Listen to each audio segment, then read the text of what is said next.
boy. Red Stripe Premier League champion, boy, score.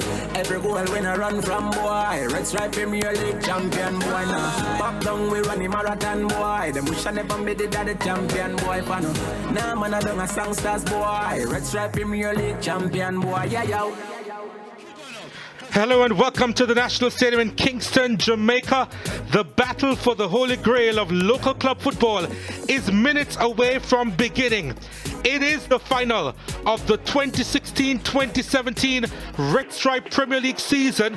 Four-time champions Arnett Gardens against five-time winners Portmore United. Wherever you're watching from all over the world, thanks for joining us.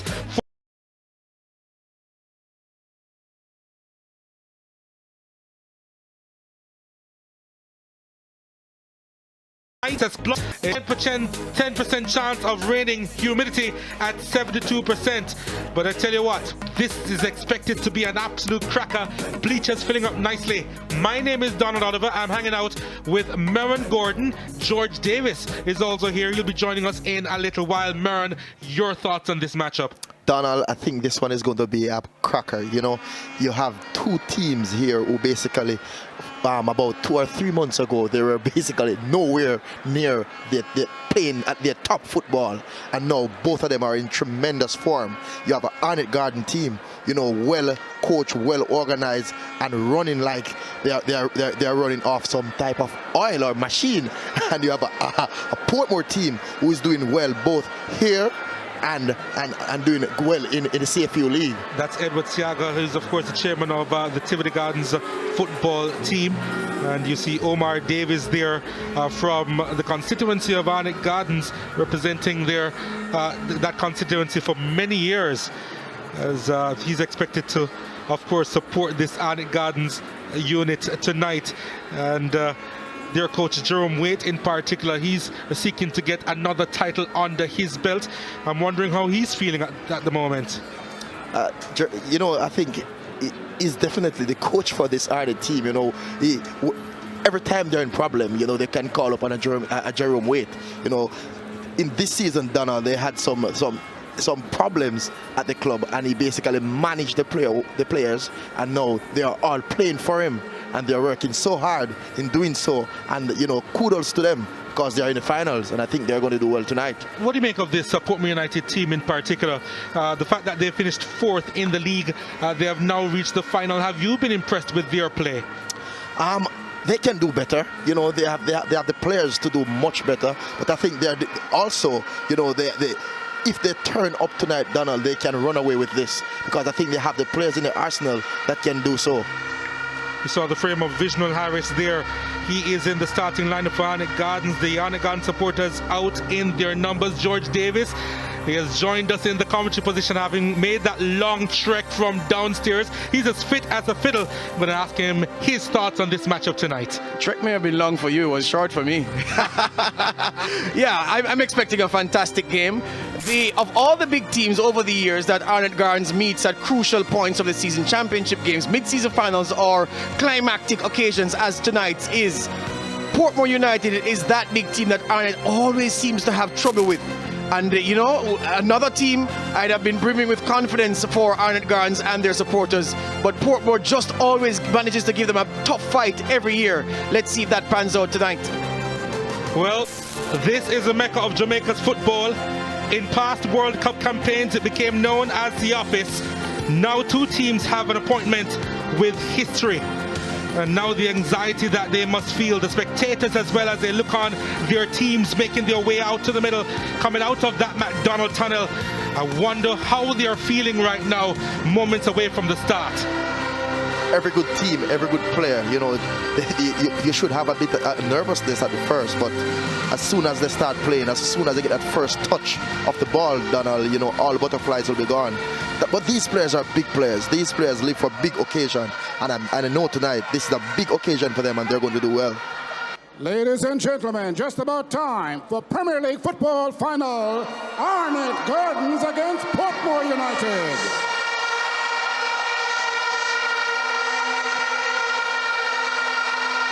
Meeting the teams will be Mr. Richard Bars, chairman of the board of the parent company of Red Stripe, Deno and Geddes.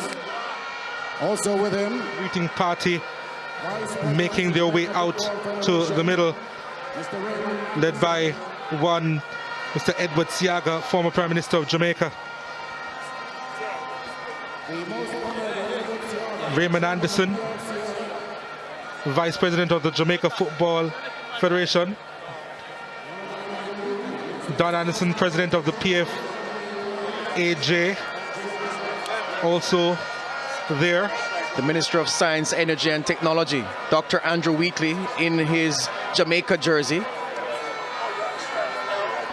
Ali McNabb from the Ministry of Sport is also in the greeting party. And the Sagicor Red Stripe boss, Richard Biles, in the short sleeve red shirt. He is in the line in front of Mr. Siaga Donald, and Kamal Powell, the sponsorship chief at Digicel, make up the greeting party.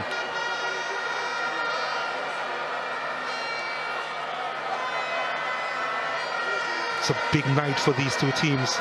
You see O'Neill Thompson, the captain, guiding the greeting party as they greeted the respective players.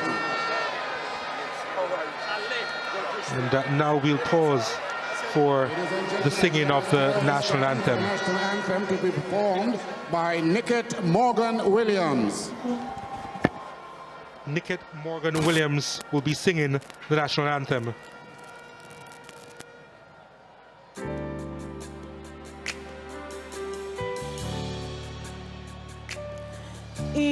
Eternal Father, bless our land. Guard us with thy mighty hand.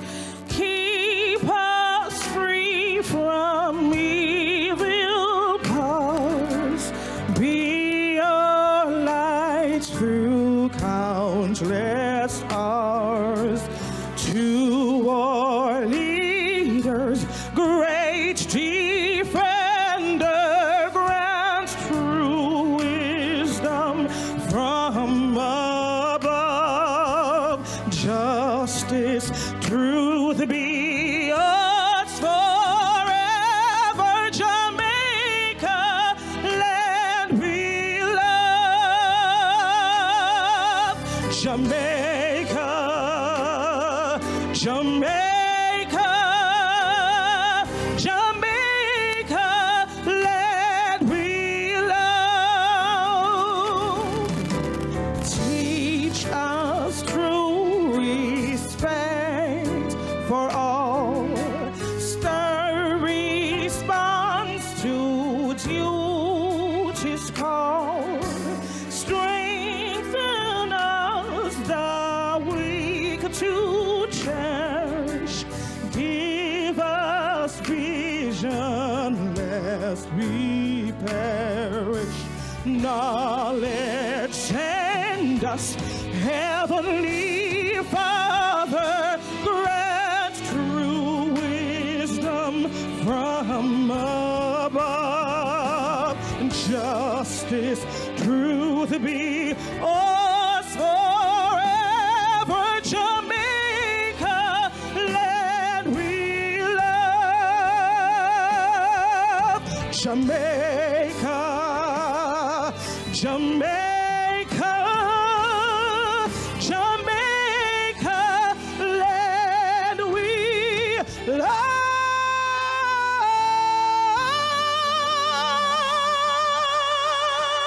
Thank you very much. Brilliant rendition of the national anthem of Jamaica. What a crowd we have here inside the National Stadium as the teams greet each other for the first time. And The last time Arnett Gardens won this Premier League title, Donald, and they played the final here at the National Stadium, the crowd was as big as this looks like it will end up being. They have a massive following, and the viewers in the Eastern Caribbean will have heard us say week after week that Arnett Gardens is everybody else's second favorite team, regardless of where you're from. You love your home team, but you also love Arnett Gardens. They're that popular. Their free-flowing style of play, though, George, you know, they definitely attract anybody. You know, they are as you always say, Jerome Wade said you need to outscore him. Whether it's going to be 10-9 or 11-10. He doesn't care. He doesn't care the no. scoreline as long as he's on top. So definitely, you know, people like to see the goals in games, and Arnett normally bring goals.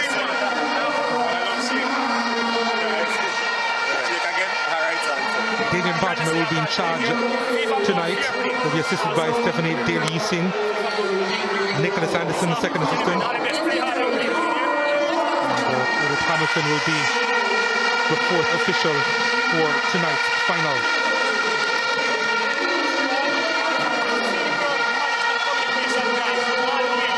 Let's take a look at the starting lineup for Arnett Gardens. Damien Hyatt is in goal. In front of him, his skipper, O'Neill Thompson, Raniki Anderson, Renee Lloyd, Marvin Morgan, Fabian Reed up top, Lennox Russell, Keneal Hyde, Visional Harris, Jabber Johnson, and Dasha Satchwell, of course. They're coached by Jerome Waite.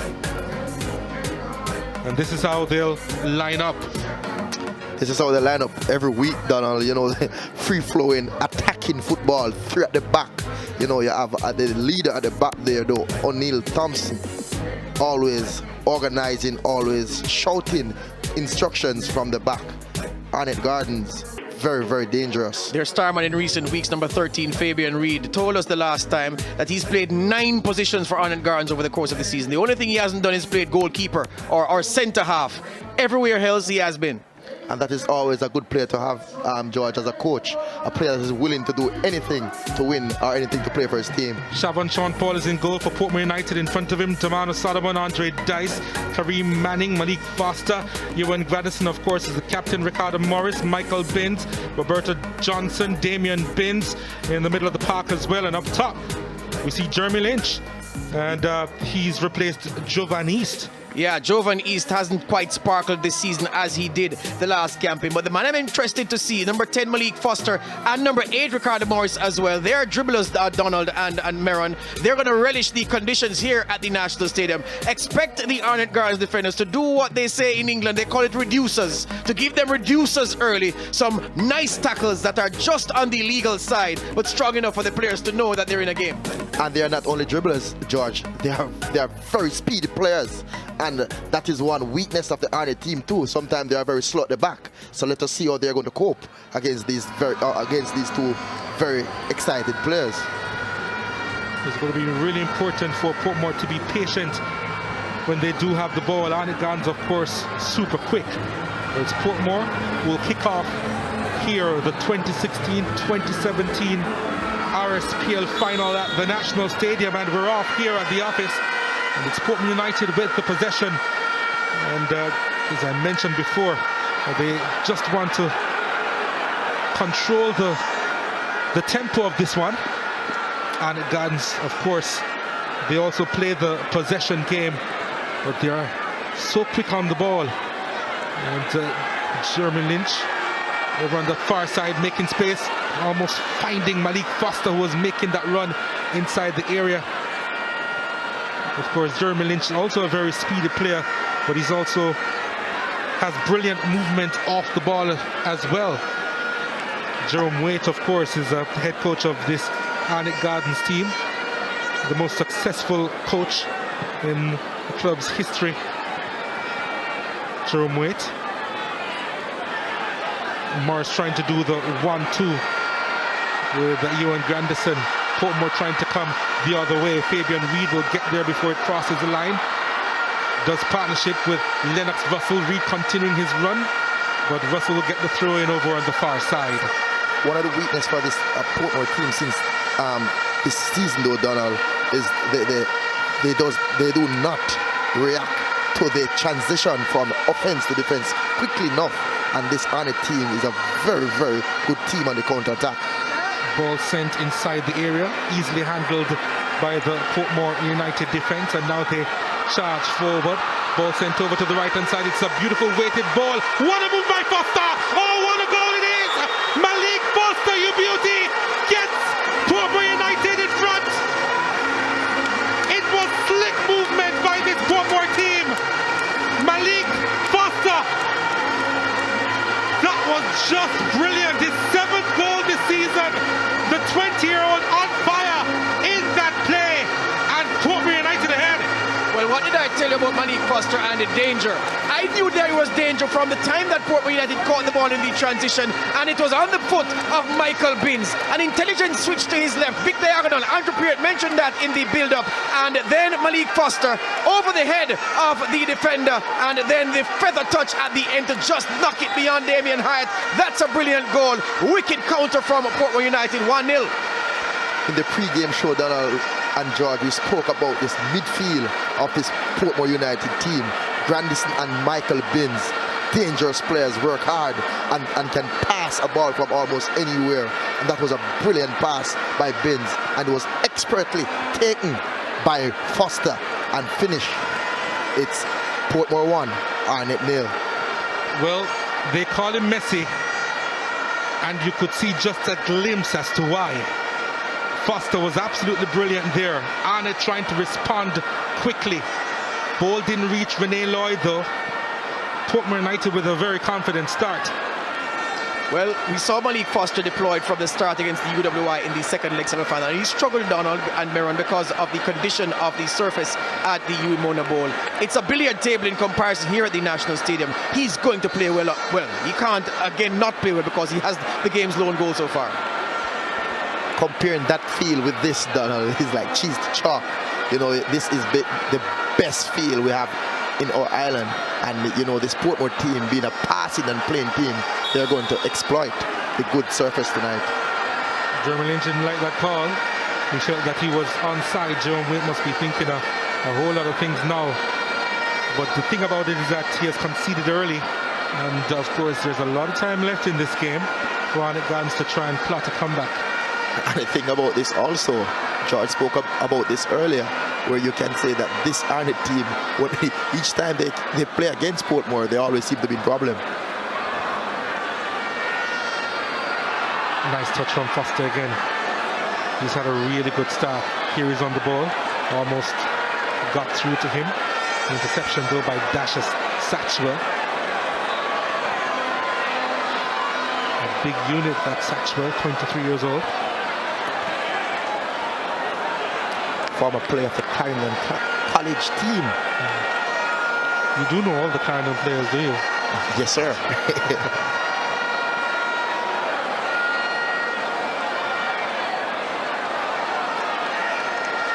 Heading towards the 5-minute mark here inside the National Stadium. And Portmore United, they're really on the front foot. Arnett Gardens hardly a touch on the ball. Ricardo Morris directing traffic.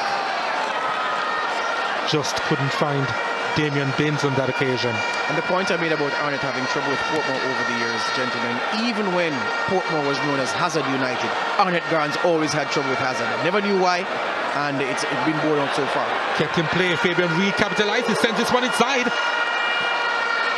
And Portmore United not clearing properly. Marvin Morgan picks it up and just ran out of real estate there. It's going to be a goal to Portmore. This Portmore team is very poor against balls coming across the goals. But I can tell you, this Arnett team always, that is their style of play, getting the balls to the flank players and getting it across the goal. So let us see if the Portmore team is organized or they're communicating tonight in order to stop this Arnett team from getting balls across the goals. It wasn't the smartest play there from Damona Solomon in trying to keep that one in play. Helped out his opponents well there. Russell couldn't combine with Reed on that occasion, a mix-up between both players.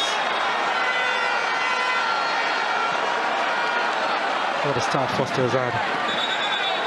What a start for Portmore. Foster his 7th goal this season. One of the standout players for Jamaica College a couple seasons back at the schoolboy football level. And he's just about making his transition and making it well, the 20-year-old. There's a whistle on the play. There's a foul that was committed. Reginald Harris didn't like the fact that his team couldn't capitalize just now. One wonders how fit he is. Returned from a long absence. Almost you wondered if he was captive somewhere. dark, but emerged to light up the playoffs for Arnett Gardens, and then went away again after picking up an injury in that first leg semi-final against Humble Lion. And not sure how match fit he is, but he's a class player. Coach Wade gave him 70 minutes. In his interview, Coach Wade said that he think he can give him about 70 minutes. But if you can get 70 quality minutes from one Harris, you know, that is always a plus for your team. Well, they're on the back foot right now. So they really hope that he utilizes the 70 minutes. He gets a foot in now. Couldn't find Reed. Portmore United, they're really bossing the midfield so far, aren't they? Granderson trying to play it forward to Lynch. Binns sends it over to the right-hand side now. They're not afraid to recycle. Granderson. Long ball sent inside. It's over the top. Ambitious effort there from distance, that was.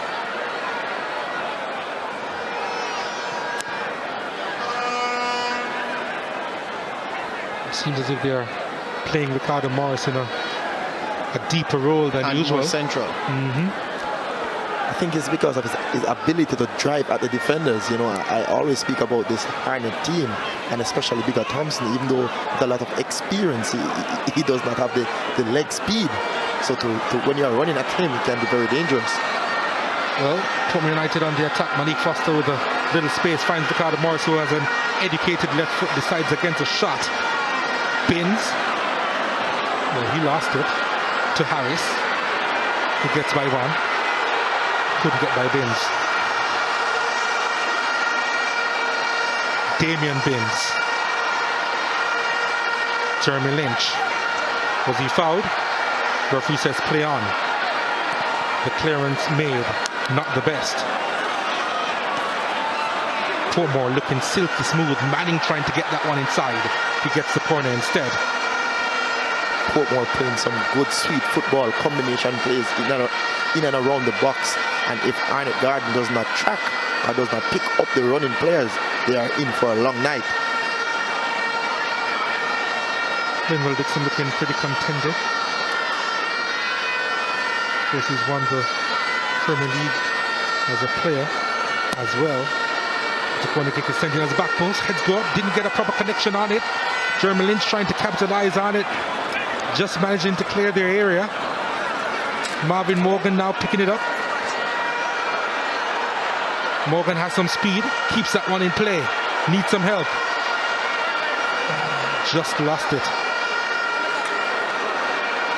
It was always going to be difficult to do it alone. Foster finding Morris. And that pass was poor.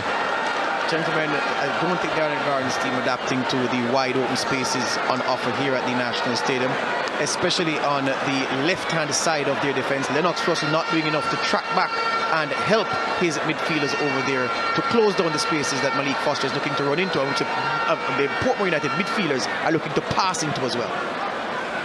Their strength, George, is always their weakness. You know, they tend to throw too much in attack at once. You know, they don't attack in an organized fashion. So, and when you have a quality team such as Portmore, they can counter-attack and hurt you in the blink of an eye.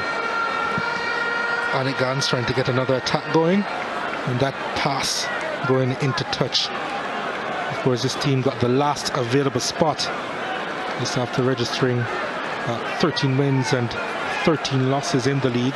That's Keneal Hyde. He's going to have to do a lot of work tonight over on that left-hand side. He's a runner. He's a standout schoolboy footballer for Calabar High, Keneal Hyde.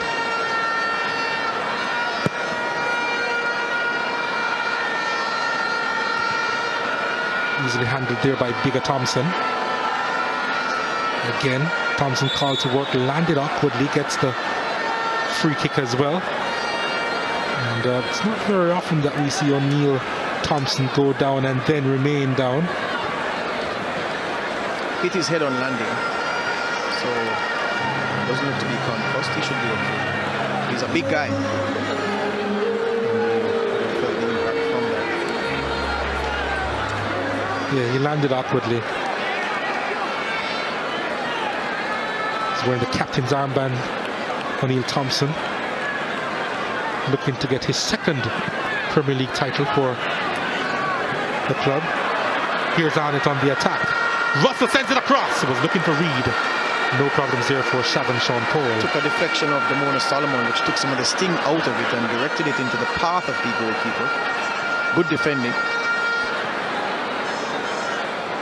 Had a bit of space, didn't he? And Russell, probably there was a slight deflection there as he tried to get that one inside the area.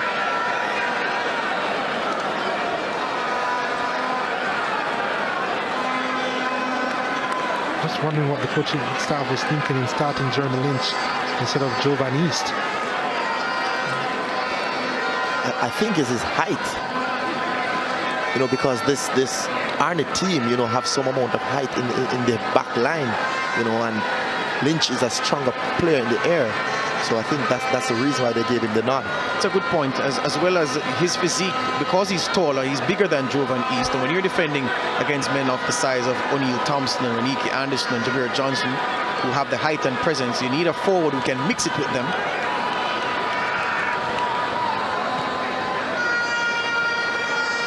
Satchwell. Reed. Morgan. Not on the same wavelength with Reed on that occasion. That's a Portmore United bench. Jovan East, second left, not getting a place in the starting lineup. East. He'd have been disappointed with his season so far. Had an outstanding breakout 2015-16 RSPL, but had an injury coming into this campaign and just hasn't quite sparked, although there have been the odd flashes.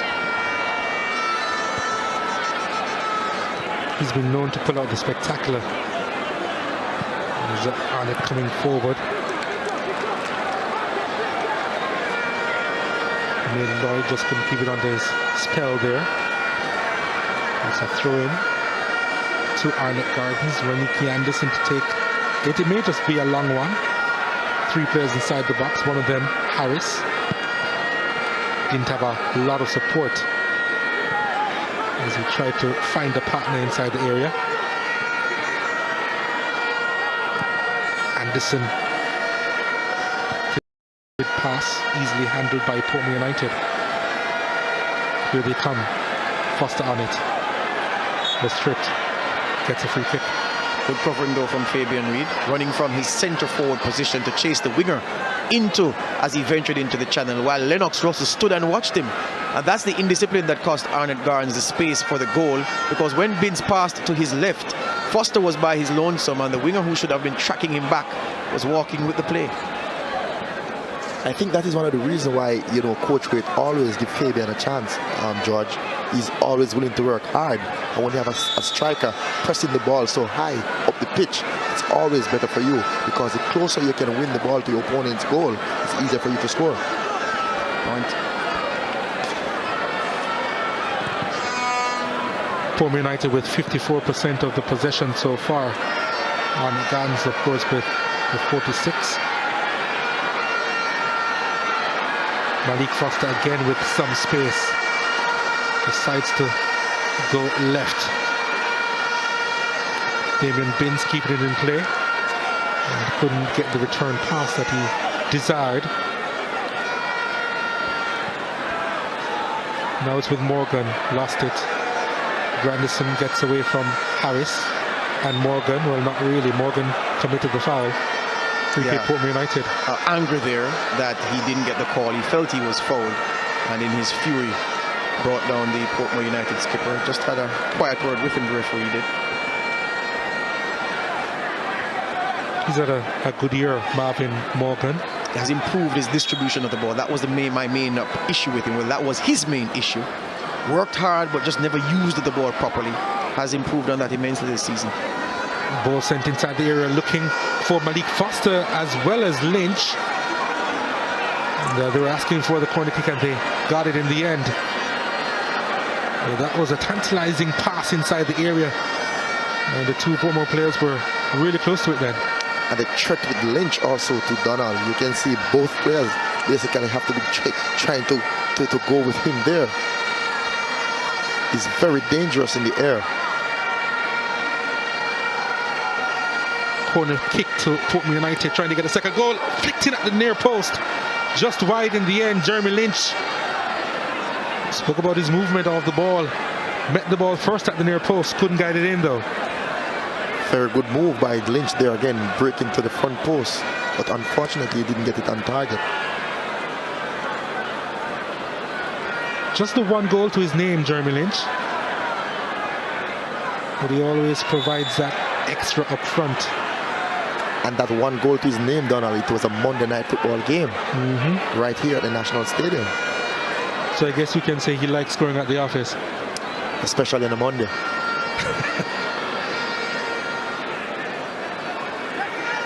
Both coaches pensive, deep in thought, wait, a little weary. Russell can't keep that one in. You can see Arnett Gardens trying to force the pace though, gentlemen, and since the goal they have settled down and trying to make inroads, not through the center but through the flanks, trying to get Marvin Morgan going. But I'm suggesting, Miron, that he is too isolated. When he beats one man, there isn't a man to exchange a pass with, or to at least give the defender the idea that he wants to lay off the ball, and he's being asked to do too much work. Sometimes I think, you know, that part of Harris' game needs to be worked on, George, especially when he's coming from deep down in his half.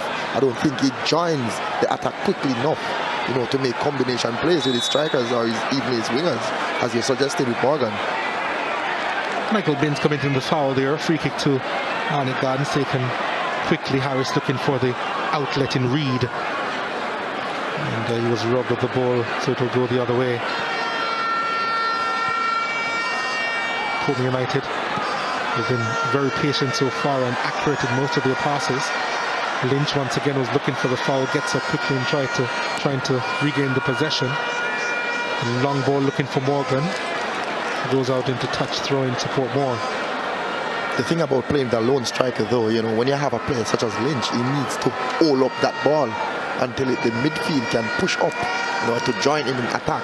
But just moments ago, he tried to turn all by himself, so high up the pitch. I don't think that was a smart play by him.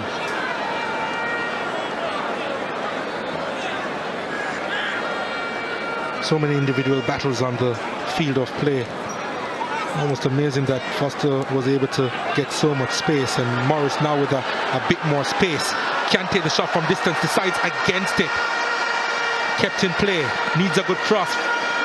Foster took a deflection and easily handled by Damien Hyatt in the end. Yeah, Morris didn't go because it was his right foot, Donald, and he didn't get time to steady himself to make sure that he could get that on target. But was that the left foot, he'd have gone for the top corner, I'm sure. But George, the defender was on the ground. I was wondering why he had time, but I thought that probably he premeditated that pass. They couldn't change his mind in the end. And on the left foot, he has two, Ricardo Morris. Harris, now on it, Marvin Morgan. Has been closed down somewhat in this game. Unable to express himself so far, Morgan. Tactics may have to change in regards to him. Of course, he and Visional Harris, they are the suppliers in this Arnett Gardens team. And they've been held close. This is Ewan Grandison now. Lovely ball. Ricardo Morris plays it over to the right-hand side. And doing some good work over there. The Arnett Gardens captain sends the ball upfield. Reed has pace, but not a lot of space to work with. And Shavon Sean Paul with the clearance.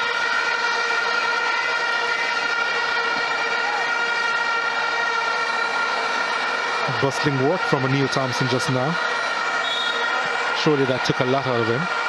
Yeah, read the situation well, realized that he didn't have cover, and he had to go across like a fireman attending to an emergency. Renee Lloyd in the war is there with Damien Binns.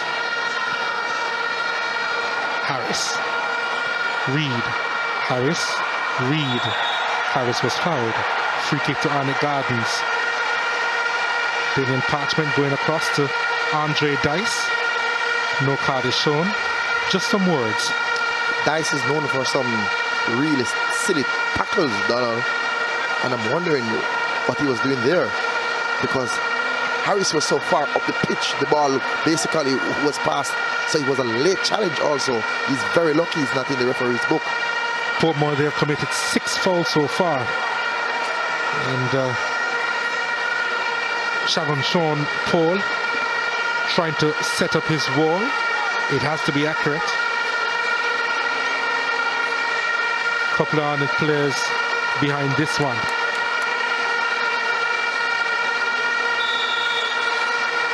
One of them is Dasha Satchwell. This one is sent inside, and Sean Paul gets it on the second attempt. He was pretty lucky on that occasion after he couldn't hold on the first time of asking. Lennox was not showing a striker's instinct there. The ball rebounded to him. I know several strikers would have put that goalwards at least, and he seemed as surprised as anybody that it ricocheted in his direction. Wasn't ready for it. But such an easy ball for the goalkeeper to catch, Donald. I'm wondering. Referee says play on as Manning sends it across. Oh, that was a poor pass in the end. Ricardo Morris was never going to get there. And Binns is still down. And an Arnett player also goes down. That looks to be Marvin Morgan as well. Visional Harris. Visional Harris. Yeah.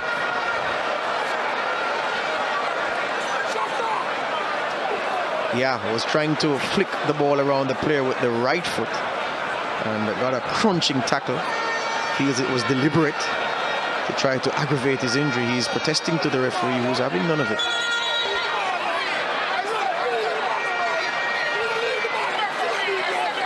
Really has to take control of the situation now. Referee Parchment. Harris is okay. He's walking away just fine. Binns is also back up, having not needed treatment from the sidelines. It's a free kick to Arnett Gardens. The captain himself to launch this one to the edge of the area. Beautiful first touch, sent out wide. Russell now on this right side trying to send it one. First time. And Portmore United handling the situation well. And now they have the throw. Portmore always dangerous on the break. Malik Foster always stationed on that right-hand side, and he's going to get some one-on-one situations, gentlemen. The result could be as it was early in this game when he ran through and scored. He's an out-and-out winger, George. He's always very wide, creating some space for himself and also pulling apart the defenders. If you're not smart when you're defending against players like that, they can pull your defenders apart, and with a pass that can split the defenders, he can get a one-on-one with the goalkeeper. Lynch with a knock to the back of the head. He's all right now. Yeah, there was a clash of heads there. Came out worse off. Loose from Russell. The Arnett Gardens fans already on the back of Lennox Russell, and I tell you what, if he continues to play as if he's at Disneyland rather than in a football final, you'll see Kemal Malcolm warming up soon. Jerome Waite is a no-nonsense coach, George, and he's not afraid to make a first half change. He's done it before. This is a finals. You can't wait and watch. You have to let things happen.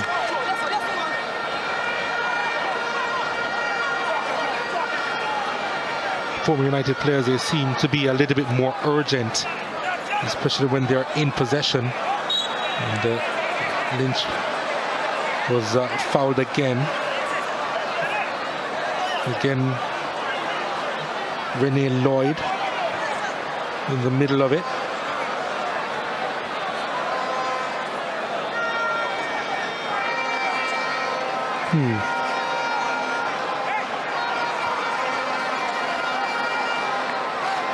Nothing was shown on that occasion. Just a free kick to Portmore United. Ewan Grandison behind this. Damian Binns also behind this. It's too far out, surely. You'd think. Damian Hyde making sure that the wall is set up properly. It's a two-man wall at the moment. And it looks as if it's Michael Binns is going to rifle that well wide of the target. Wasn't locked in power though, Donald, so I don't think the range was too far. Only the direction in terms of where the ball went was off, but it wasn't lacking in any power at all. It's just in recent seasons that he has been practicing his free kicks. Michael Binns doesn't really do it a lot in training, actually. It's going to be interesting to see how much he will improve. He really takes his craft seriously, especially taking free kicks. Gentlemen, Arnett Garns need to make an adjustment on the left-hand side of their defense. Again, desperate last-ditch tackling there, just preventing Malik Foster from getting a run at the defenders. Again, they've been warned. Thompson with a big boot, making the clearance. He doesn't look happy at all with his defenders. He has been forced to do a lot of mopping up work. Lynch couldn't keep that one inside.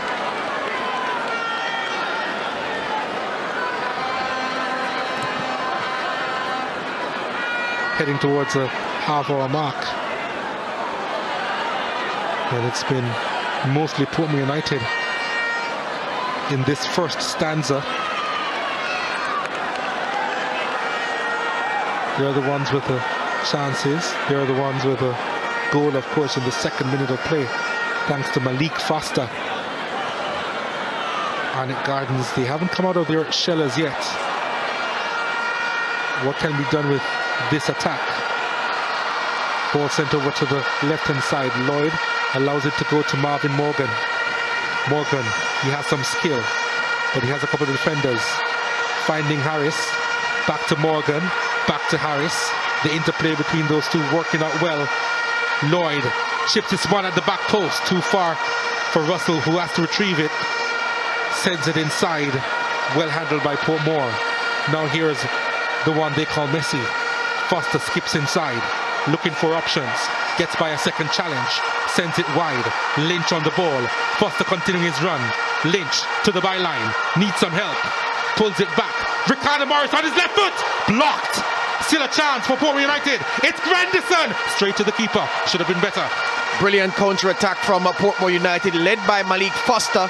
He goes down now with an injury because one of the Arnett midfielders took a piece of his leg in the midfield as that play built up. Jeremy Lynch here, keeping possession well, holding up the play, looking for a good option. And Grandison's shot in the end came. Ricardo Morris's effort brilliantly blocked by O'Neill Thompson. That's what a skipper should do, who's playing at central defence. And the Portmore skipper not packing much punch in his effort. He's going to need some help from the bench now, Foster.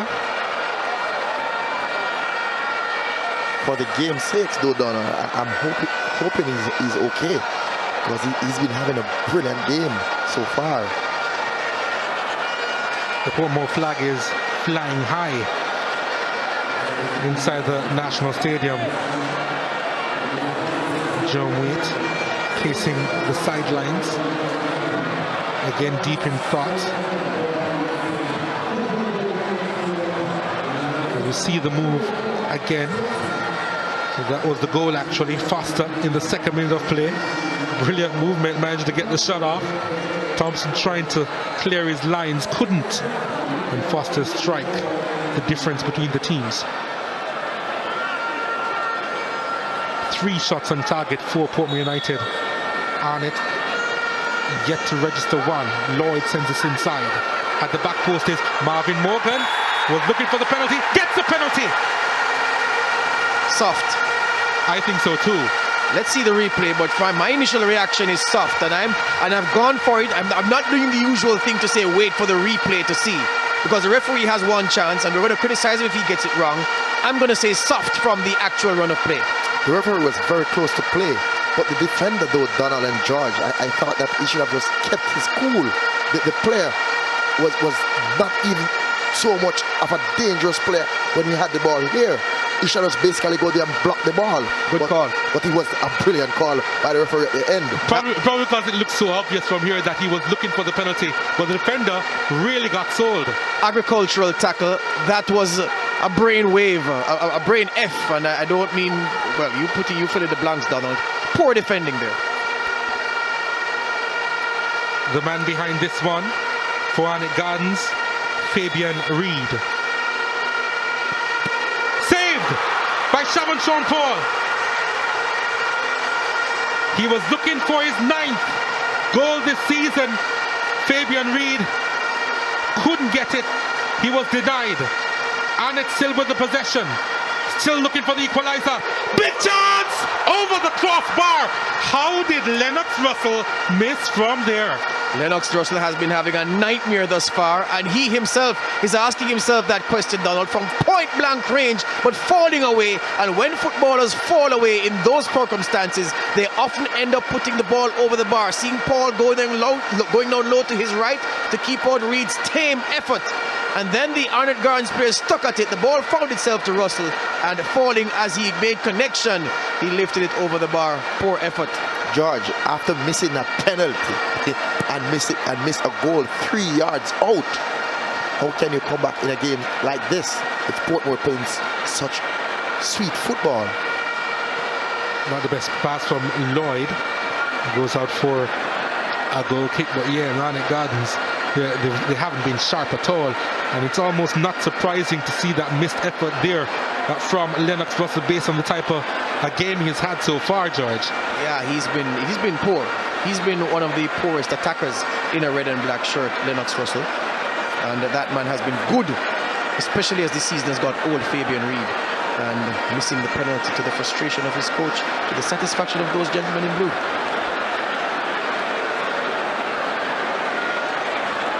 Well, the question is now, Arnett Gardens, what do they have to do differently now, Maron? Because, well, in that last play alone, they managed to get 3 shots on target, Arnett Gardens.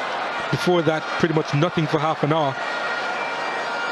They've missed a glorious opportunity. They just haven't clicked so far. We're going to get back to that in just a moment. Satchwell trying to find Reed, intercepted. Morris picks it up, looks up immediately, finding Malik Foster, or almost did. And Damian Hyatt was well aware. Overpassed there by Morrison. But look at Foster again. He's having a field day, George. Yeah, running into lots of space over on the right hand side. We've said it. Perhaps Jerome Waite needs to watch the game from our vantage to be able to see the whole picture. But he needs some plugging, some patching over on the left side of his defense. Donald, Coach Waite needs to do one of 2 things. Either he's going to ask his winger to go back and track Foster, or he's going to ask Satchwell to stay in that hole right there. And on the counter, he basically needs to slip over to that side to stop Malik Foster from basically killing them. Again, O'Neill Thompson had to be well aware on that occasion. Coach Waite seems to be frustrated about something. I mean, I could point to a lot of reasons. Linval Dixon appears to be at ease, although a little bit anxious. He would have been anxious a couple of minutes ago because he had an opportunity. Arnett Gardens. And they just couldn't convert from 12 yards and then from 6. Mentally though, Donald, I think that is the most important talk halftime, to get them mentally ready for the second half, because they can do this. They came back from games all the time and win, so they naturally know how to do this, but I don't think mentally they are here. You're right. Why would you not be here for the final? That's the question.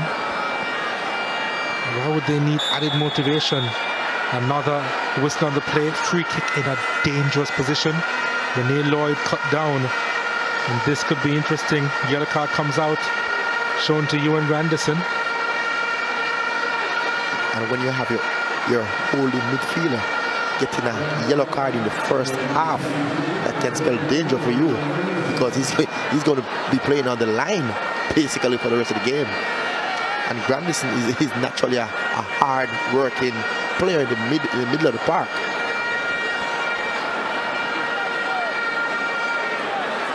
Seeing the challenge again. It was an ugly challenge, wasn't it? It really was. Renee Lloyd, as I said, cut down as to confirm the yellow card shown to the number 17 and the captain of this Portmore United team, Ewan Grandison. Sean Paul is already saved from 12 yards. What can he do from 30? And with the mood that Sean Paul is in, Donald, it will take something brilliant to beat him tonight. Visional Harris is behind this one. Takes a shot over the crossbar.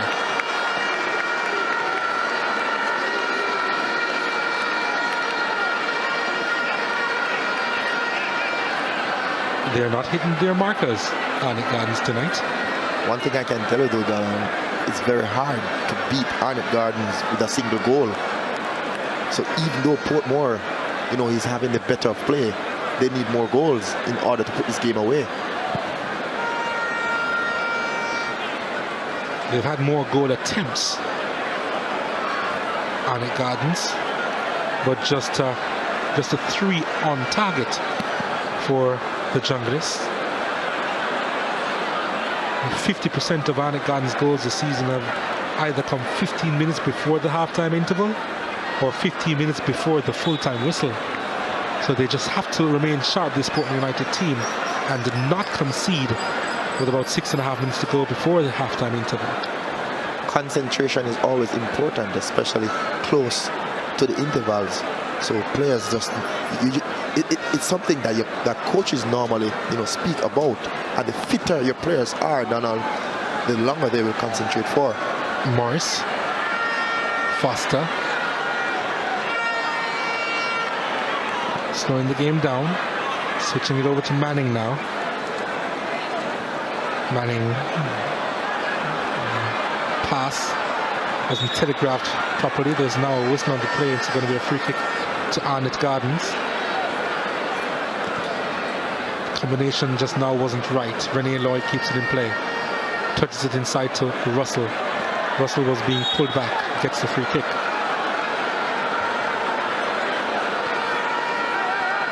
Arnett Gardens, they are getting some very good free kicks in some promising positions, Donald, but they are just not thinking the game. Oh, that's a good-looking cross at the back post.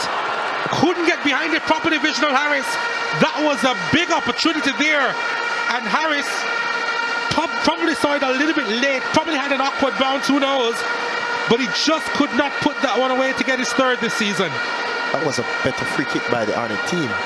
This one was, was well thought about. Very good square there, but Harris should have done much better there. Probably was distracted at the last minute. The diving header put in by Andre Dice, it missed him, and he wasn't anticipating getting that one at all, and then it bounced on him, so he just couldn't put it away. So it was an unfortunate set of circumstances for the Arnett number 8. Ball switched over to Russell, and Russell was pushed from behind, was he? It wasn't a smart play there by the defender. He wasn't anywhere near the goal, and you fouled him near the corner flag, and the ball was heading into touch. His back was turned to goal. There were so many things wrong with that. That just doesn't make any sense at all. And if this should result in a goal, Donald, I can tell you, his players and his teammates. Yep. This one is taken quickly inside, and he goes to the turf in a heap, just now holding his calf. See what happened here. He was kicked on his calf, and he went down begging for it. Renee Lloyd.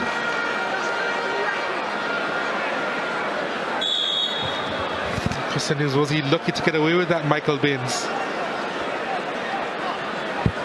I thought he was, Donald. He's very lucky. because he was kicked. Well, here he's on the ball now. Binns, his shot is charged down. O'Neal Thompson is everywhere tonight. O'Neal Thompson's a big unit. Basically putting his body on the line. Because when you see one Michael Binns behind the ball, Donald, you have to have a strong heart and a strong mind to go behind a kick coming from him. Indeed.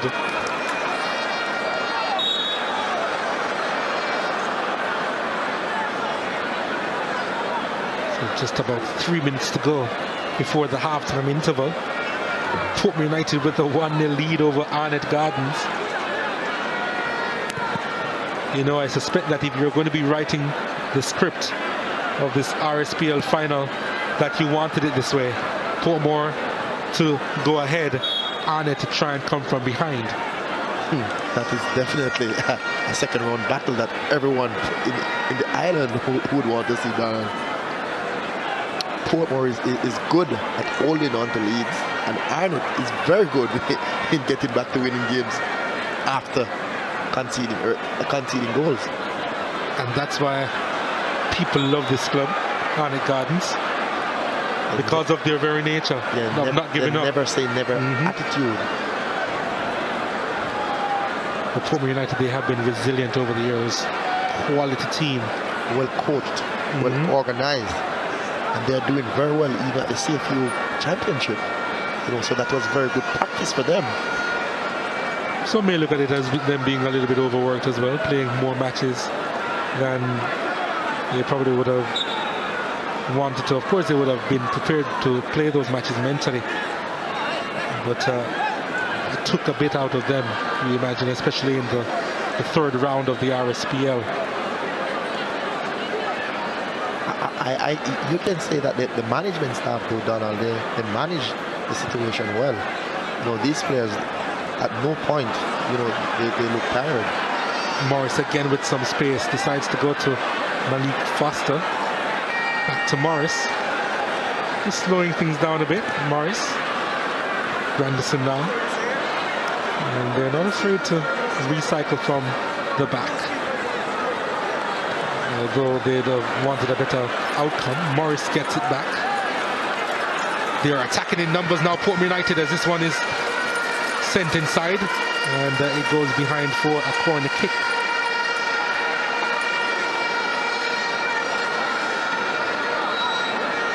Their movement of the ball tonight has been superb, Maron. On the other hand, though, Donald, Arnett is giving away some silly balls. This is not the Arnett Garden team we saw in the past month. But they say big players and big teams look for big occasion. 5 players inside the box for this corner kick at the back post. High, got a hand on it, had to put it behind for another corner kick. Was stretching there and had to get something on it. Very, very good goalkeeping there by Head. Kept his eye on the ball until he made contact with his gloves. And taking the ball away from danger. Dice was right there, ready to pounce. This one again is sent inside and eventually outside for a goal kick. So just about 30 seconds to go in this first half. Portmore still with the 1-0 lead over Arnett Gardens. And we certainly have to regroup come the second half. They haven't come out of first gear at all. While Portmore United, they have been touring. I think Arnett is still in neutral. That wasn't the best pass inside from Damien Binns. Was there a deflection though? I believe there was a deflection. It's going to be a corner kick to Portmore.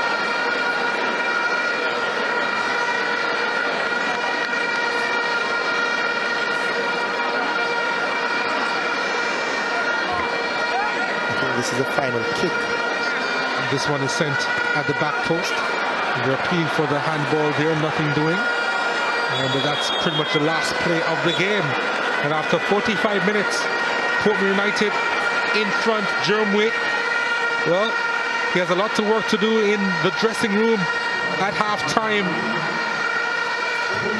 Malik Foster's goal in the second minute of play, proving to be the difference so far between the teams. Conference out in the middle. Rene Lloyd speaking his mind to the players. Jeremy Lynch has had his way in this half so far. But Arnett Gardens, they have a lot to talk about. And Jerome Waite, well, he will say what's on his mind to the players. After 45 minutes though, it's Portmore United 1, Arnett Gardens 0.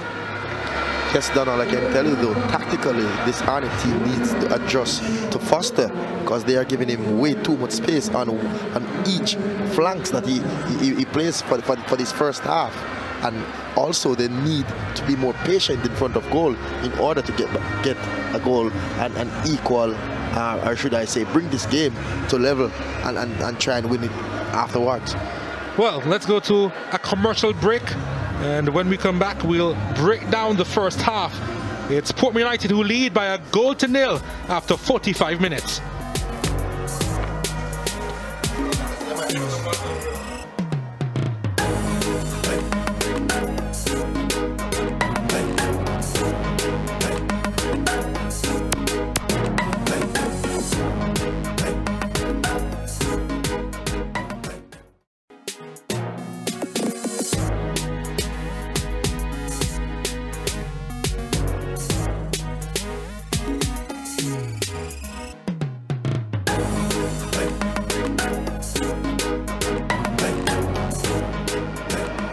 Welcome back to the National Stadium. We have a good crowd here inside the venue. It's a good score if you're a Portmore United supporter because your team is leading 1-0. Not so good for the supporters of the Arnett Gardens Football Club. And gentlemen, there were three major talking points from the first half. The first major talking point, of course, the goal by Malik Foster in only the second minute. Ball driven into the box. So here it starts now. Michael Binns on the counter-attack. Look at Malik Foster to his right. Calls for the ball, gets a pitch of a ball into his path, over the head of Jameer Johnson, and Malik Foster bundles that home. Poor defending, Andrew? Yes, it starts actually from higher up the field where Arnett Gardens had a throw in attacking position, but they committed too many players forward.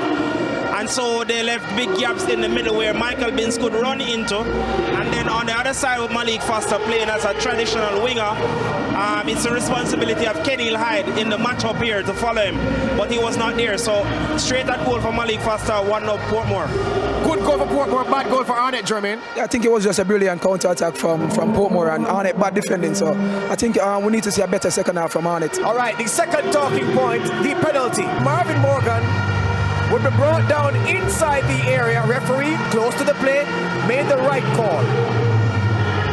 This is Marvin Morgan going down under a rash challenge, giving Fabian Reid the opportunity from 12 yards.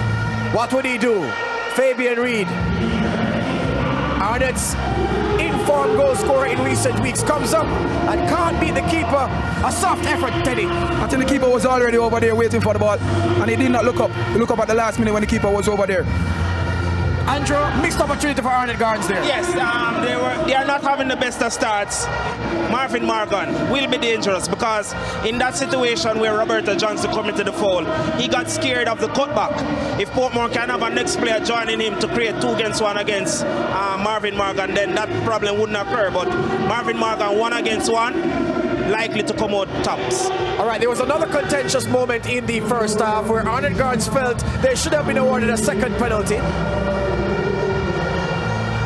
What do you think, gentlemen? This is Kenil Hyde going down. Penalty? No, I think that was just blatant diving. I think that should be a yellow card. No chance here. The referee already gave one already. That's too soft to call. All right, so the no call there. Arnett Gardens not happy. Not happy with much of what he's seen. Jerome Waite would have been. His team overwhelmed in the first half. All right, let's look at the statistical tale of the tape from the first 45 minutes. Possession, 53% controlled by Portmore United. Portmore had 3 shots on target. Arnett had 2. There were 20 fouls in the first half, 10 by each team, and 1 yellow card to Ewan Grandison. All right, so that's what the story is at halftime. Arnett Gardens 1-0 down to Portmore United. We send it to a feature now. My scheme, my team.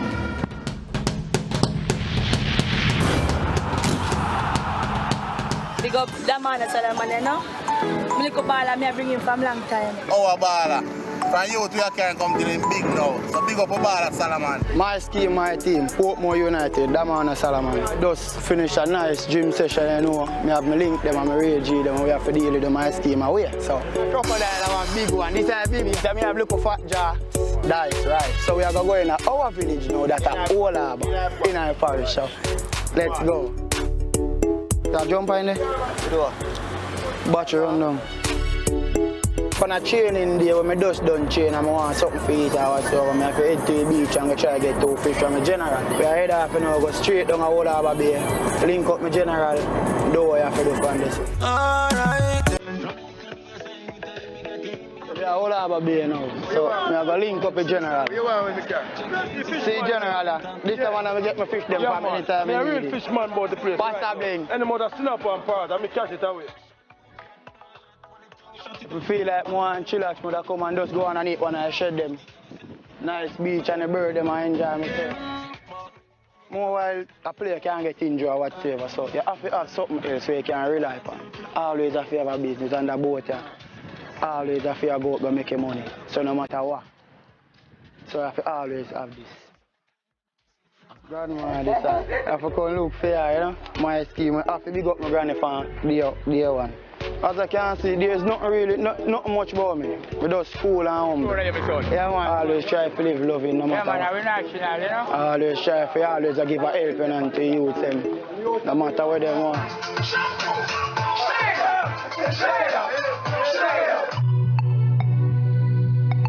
Whole heap of memories, foundation. From I grew up, from I much younger and I grew up until now. Yes, some huge they played. Bundesliga, no matter $100 aside. Hard. And if we can't take piece of it. One look at piece of it, then we got it. Funny foreign, you know me have to always take a touch. You no matter what. We grow in a yard, you know. Yeah, man. Yeah, man, it's a guidance. Yeah, man, respect. After them deal with the thing. When the ball I hit them, oh, boy run and bounce up and bounce off. And this game, deep roast here to the world, and deep roast this. Now we scheme our team, deep roast, maddest fish. He was a bad little youth, but God helped him to turn to be a good footballer. He's a wonderful boy. Paint, milk pan, he used to be a football. Yeah. He tired to buy shoes, see him, so tell him I buy no more shoes because the shoes him buy. Lick off my foot and I say, barefoot you have to go to school, boy.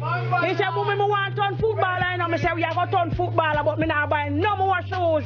So barefoot. I watch him play a lot of game and him have it. He just have the discipline. Say time national, eat up some roast fish and tackle them boy hard.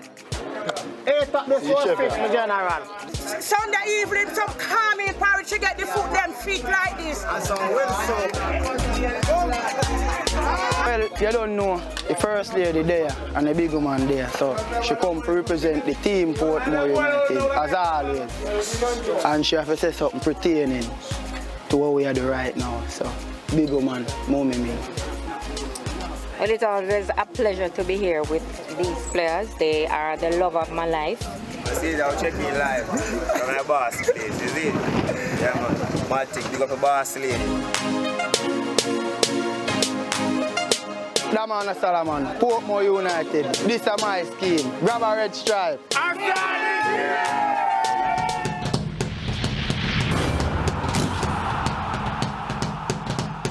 All right, my scheme, my team, Old Harbour Bay Fishing Village, the Mona Solomon in his familiar haunt. Gentlemen, there are some interesting points that we didn't discuss from the first half. Of course, we looked at the 3 main talking points, 2 penalties, well, 1 penalty, 1 non-call, and of course, Malik Foster's opening goal. But there were some other observations that you made, Andrew. Yes, at the start of the game, we looked at the system, the formations that both teams were playing, and you saw Portmore lining up 4-3-3, but Arnett Gardens with 3-4-3, only 2 players centrally, and I just figured that that would give them a challenge in the game. But Arnett adjusted to that with Vishnal Harris. He's not playing as a winger, he's roaming inside, but that kind of allow them to play to the flank. Portmore have a lot of space on the flanks to foster, and to a lesser extent Binns on the next side. But what Arnett could do is go back to their regular 3-4-3 in build-up and have Harris start from wide. So he can move into the center without anybody tracking him or picking him up. Because staying centrally, Grandison is challenging him very hard in the middle, and he's not getting an opportunity to influence the game for them. So Arnett could involve a little more build-up play, because with 3 centre-backs against 1 Portmore forward, they're kind of kicking the ball long and it's not working to their advantage. Yeah. So gradually build the game and have Harris drift on, come inside. All right, Jermaine, the Arnett Gardens team is the one down. They're the ones who needed something in this game. Looking at their bench, what are the options at Jerome Wake's disposal? I think the 2 options is Marcelina Blackburn and Kemal Malcolm. I think that can make a big difference for the team. Marcelina Blackburn and Kemal Malcolm, number 11. And maybe Lennox Russell, because he's not had the best of halves. No, I don't really know that player much, but I know about these 2 players. Yeah. They can do damage. All right, there you go. So Arnett Gardens, Jermaine suggests that Marcelina Blackburn and Kemal Malcolm could be options off the bench. All right, the players are about to re-emerge for the second half. We send you to a break, telling you don't go anywhere. Second half action, moments away.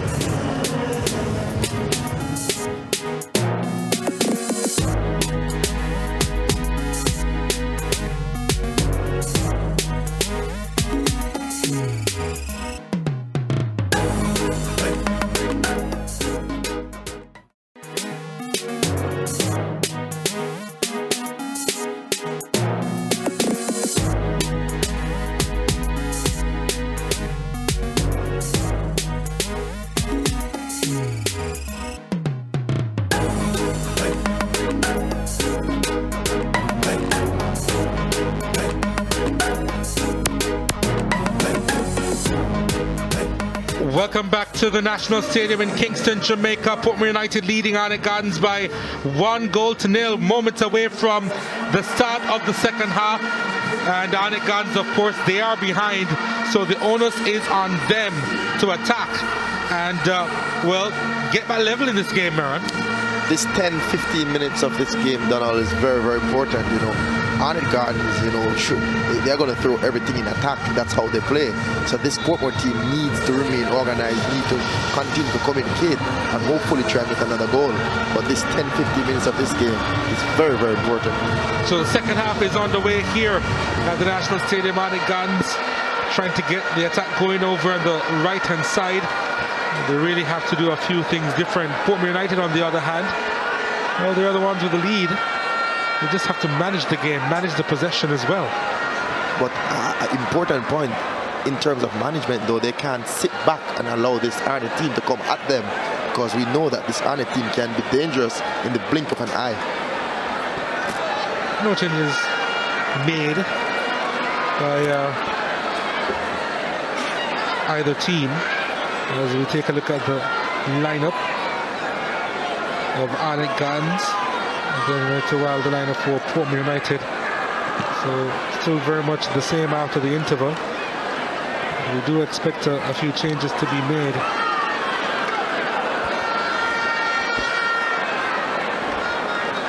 Renee Lloyd on the ball, looking for some space.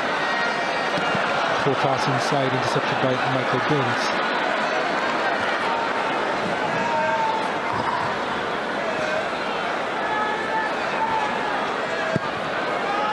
With a long clearance.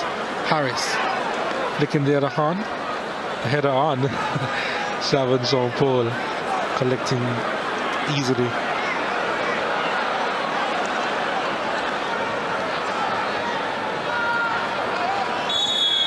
The foul there on Morris. The yellow card will come out to Satchwell.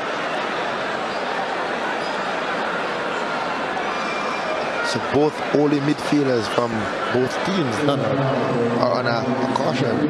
Johan Grandison received his in the first half, and now Satchwell in the second half. And Morris was appealing for it. And Satchwell getting the yellow card. Good movement here by Jeremy Lynch. Couldn't get a proper connection on it. Was aiming to let fly with the left boot, but somehow didn't manage to make the connection he desired. Brave centre forward play from Jeremy Lynch. Flicked the ball over one defender's head and was waiting for it to drop, but Reniki Anderson sensing danger. Fortuitous bounce for him. Gets rid of O'Neal Thompson, and a combination of Keneen Hyde and Reniki Anderson blocking his effort, and Lynch is hurt. Kind of threw him off that attempt as John Wade goes for another one of those long walks. No shades tonight, regardless of whether it's rain or sunshine. He usually dons them. In the meantime, I can bet it though, the shades will come on in the time for interviews. The crowd is massive, absolutely massive inside the National Stadium. Not quite capacity. Why would you use the word massive after that image beamed to us by our director? Are you trying to say something, Mr. Oliver? Why are you putting me on the spot? Why are you putting me on several spots, George? Arnett Gardens with a lot of support in the bleachers as well.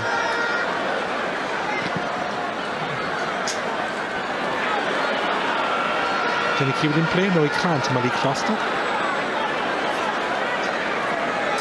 They are playing a little deeper, Portmore United. Morris. Foster is unable to get by Jabor Johnson. Johnson, one of the players, made the transition from the under-21 level. Of course, when the league was active a few years ago, it was a part of the Triple Crown for Arnett Gardens in that under-21 league.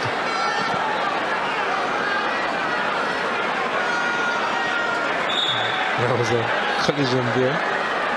Should go in favour of Portmore United.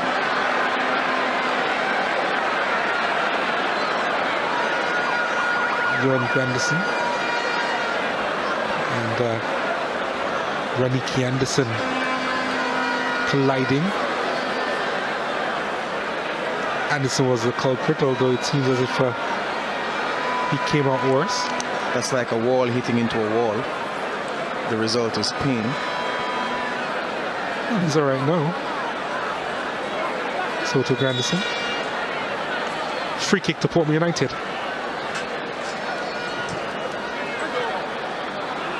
Long one taken. And to get the shot on target, Damon Benzats. Jovan East warming up.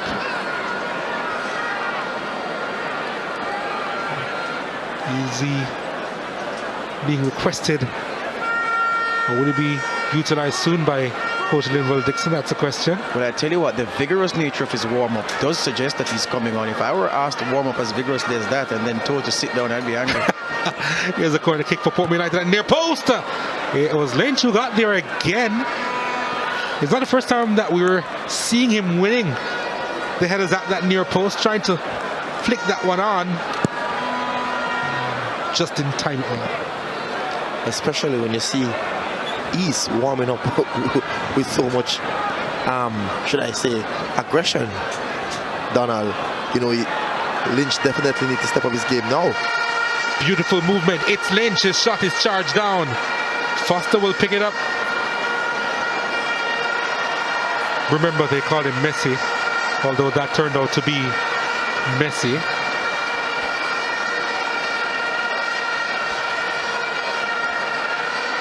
Pun intended, folks.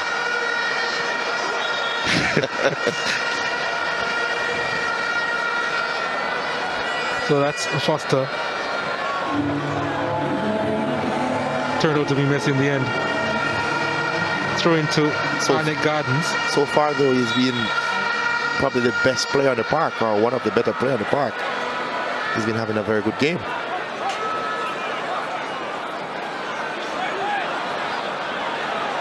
Dice back to his keeper. Paul with a clearance.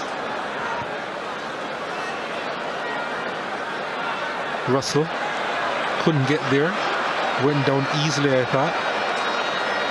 Portmore United trying to move forward now. Ball played inside, no problems here for Damien Hyatt.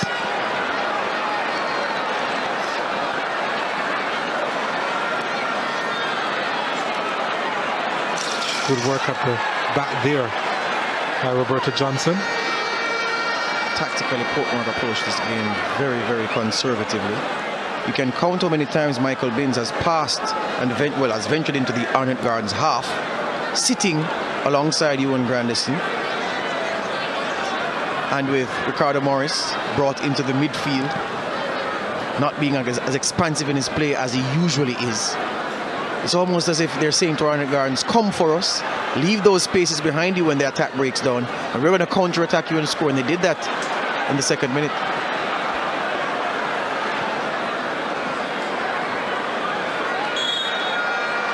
The challenge there from Marvin Morgan. And the work rate of the wingers also, George, you know, tremendous in offense and in defense. So when you have all 11 players defending and all 11 players attacking, you know, that's what a coach really would want, especially in a game of this magnitude. I tell you what, to add to that, Miran, as we see Binns going down with an injury after tackling Marvin Morgan. Doesn't look good for the midfield maestro. May have taken a blow to the back of the head. This is the challenge going in on Morgan. He was the aggressor, Binns. Ooh, awkward landing there, did the splits. But yeah, the kind of work rate at Miran that Malik Foster, both ways, in front, in attack and in defense, and then Damian Binns has been giving Linval Dixon. Lennox Russell hasn't been giving Jerome Waite that kind of quality, especially on defense. And nature-wise, with George and Donald, this team is this Arnett team. We'll get back to that in just a moment. Lloydson that one inside the area of 3 players fell and trying to get on the end of that one. It's snapshot take on. Oh, that's a brilliant finish. Raniki Anderson. It's Anderson. Well, he plays at the back, but that was a super strike from Raniki Anderson. It's his 3rd goal. The 29-year-old caught far, and Arnett are level in this one. I said it in the first half, Donald. In order to beat Arnett, you cannot have a single goal and try and hold out against them, because they're going to come at you and come at you fearless, and they're doing that right now. Yeah, Arnett Gardens, like the vampire, you have to stab with a silver stake, douse him in garlic. Look at this, the free kick comes in, messy, but look at the crucial play here. Jabir Jones with the back header, caught on the thigh by Raniki Anderson, the swivel and sweet strike. Any striker would be proud of that. That's from a defender, a central defender by trade. Wow.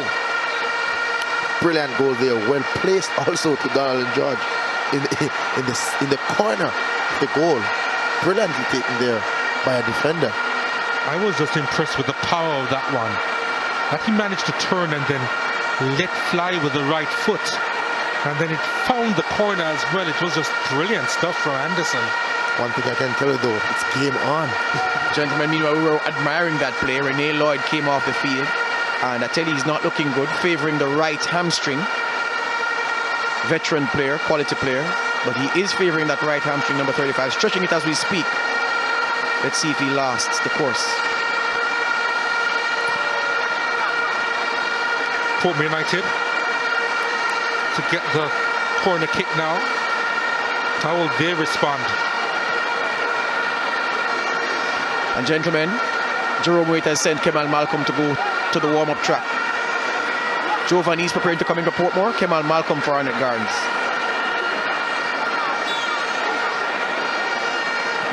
Corner kick for Portmore United, and heads go up. Oh, that was a foul there from Mona Solomon. And it's going to be a free kick. Well, the keeper had it, Damien Hyatt. There's the player warming up, getting ready to come on. Maybe making an entrance soon, Kemal Malcolm. Portmore is just giving away too much silly free kicks, though, Donald, in and around the box. Or should I say around the box? They gave away one inside the box. Yes, they did. So, and when you're playing against a team that is going to throw everything in attack, you just cannot give away silly free kicks near your 18-yard box. Anderson, Lloyd.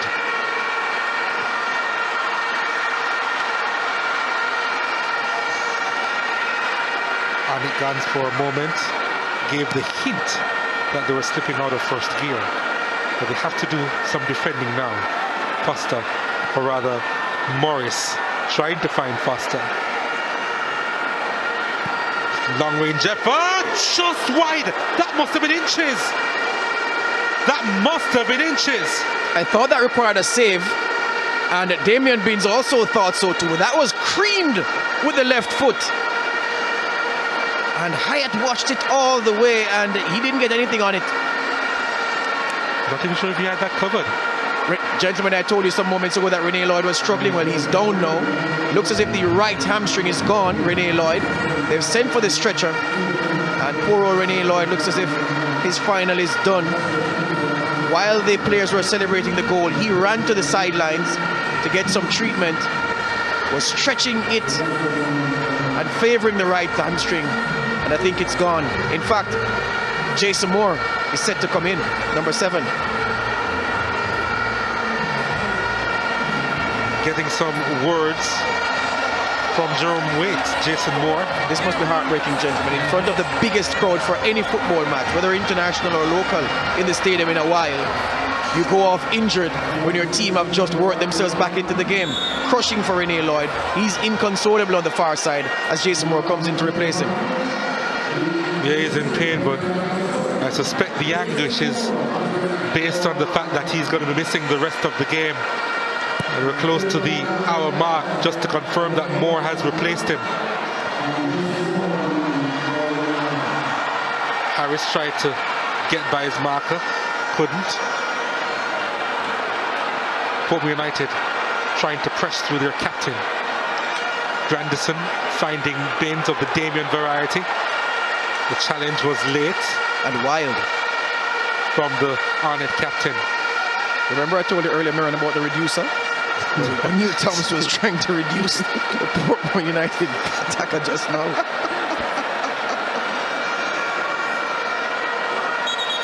Surprisingly though, the referee didn't even give Thompson a word. There's giving some words to Jeremy Lynch and Raniki Anderson.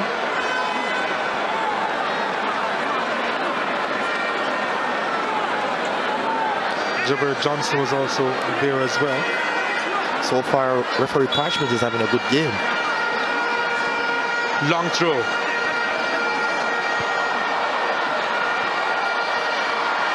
Arnett handling that well. Reed. Haven't seen a whole lot from him. Harris intercepted by Morris. Picked up by Satchwell. Johnson, can he keep it in? He does. It's a wonderful pass.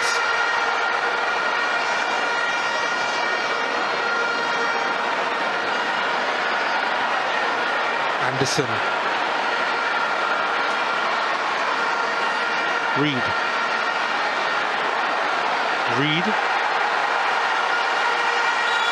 Looking for the space and trying to get away from Solomon. Brilliant work from Fabian Reed. Using his body as a wedge. Thou shalt not intercept the pass. Arnett trying to press, but Portmore United with some stubborn defending. They've lost it though in a dangerous position through Morgan. Morgan gets a throw over on the far side for his efforts there. Takes it quickly. Finds a new man in Jason Moore. Arnett playing this game at a furious pace, gentlemen. It's almost as if Portmore doesn't want this game to be played at high octane. Arnett does. In the meantime, another player has joined Jovan East, warming up for Portmore. Another whistle on the play. It's a free kick to Arnett Gardens over on the far side. Raniki Anderson geeing up the supporters in the bleachers. This is where they smell blood.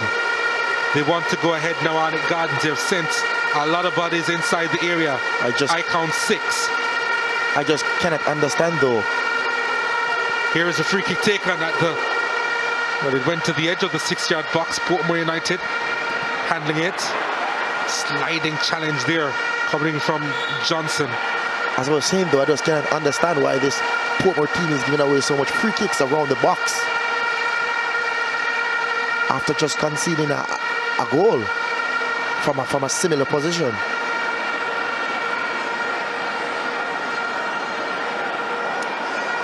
Probably they're panicking just a bit, Portmore United. They haven't been settled since the goal. I'm not happy with Lynch's game though, Donald and George. Each time the ball goes to him, he's trying to turn and run. And when you're playing the lone striker, you're expecting that striker to hold the ball up until his players to join him in attack. And now the majority of the possession, you just saw 57% to the Junglers. They're captain with the clearance upfield. Marvin Morgan lost possession, gets a free kick. I agree with your observation on Jeremy Lynch, Meron. I think he needs to gather the ball sometimes, mix it up. Every time it comes to him, he's looking for the flick and turn and sprint. And these Arnett Gardens defenders are weary of that. Satchwell sends it up to Reed. Moore with the shot. Just charged down. Harris trying to win it. Moore tries to collect it. The header wide to Morgan. Forced to retrieve. Needs some assistance, Marvin Morgan. Was looking for the return ball. Gets a throw instead.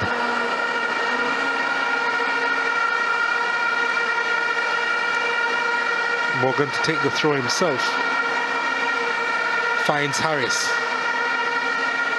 Morgan with the effort! What a strike! Marvin Morgan! A bolt from the blue! Sends the team in red ahead! The crowd erupts in the stands! Marvin Morgan with a scorcher! And they lead by 2 goals to 1. One of the best goals I've seen here inside this national stadium. The ball broke kindly to him. Well, the ball broke. Vishnul Harris ran to retrieve it. Morgan ran onto it and said, Vishnul, excuse me, please. And then he gave that some violence, gentlemen.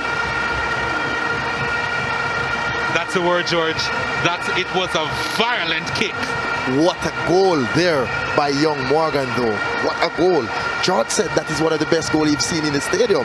That is one of the best goals I've seen in the stadium at any level, both local and international. What a goal, and what a place, and what a time to score that goal. Look at the ball here, thrown to Harris. Doesn't control where the ball breaks. He was going for it, and Morgan said, excuse me, and my word. Wow.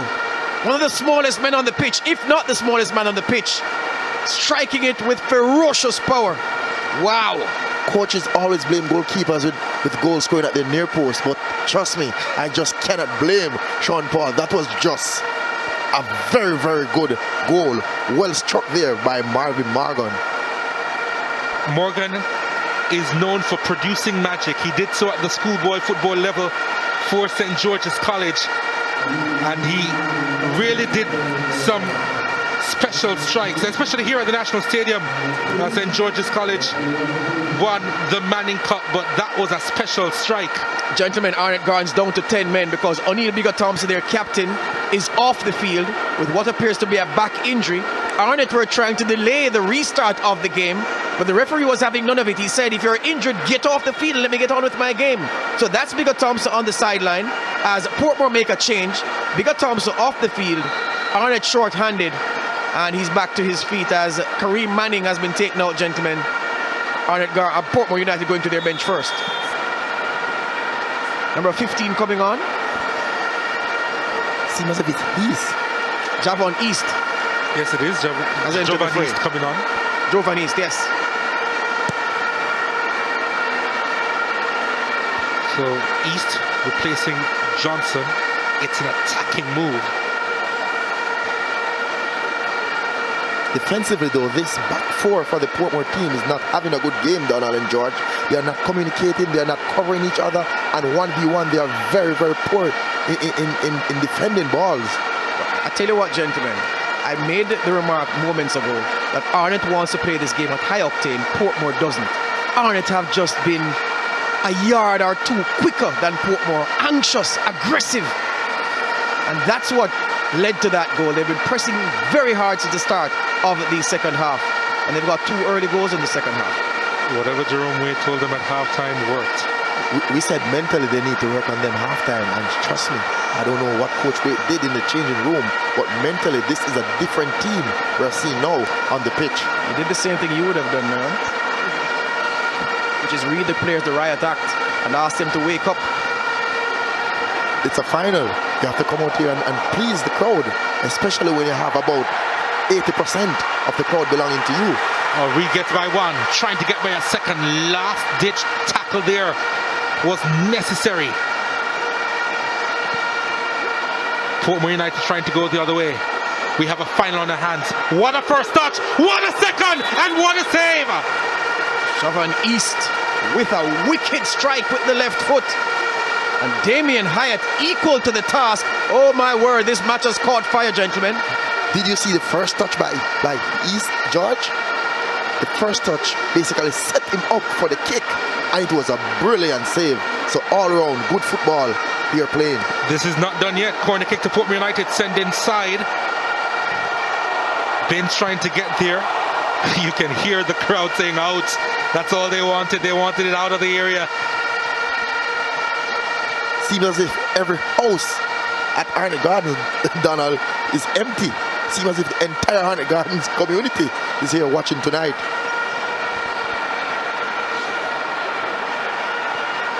Portmore United, they have stepped up in the last couple of minutes as they try to go forward. A shot taken, was charged down, and this one is sent inside. It's a big chance for Foster.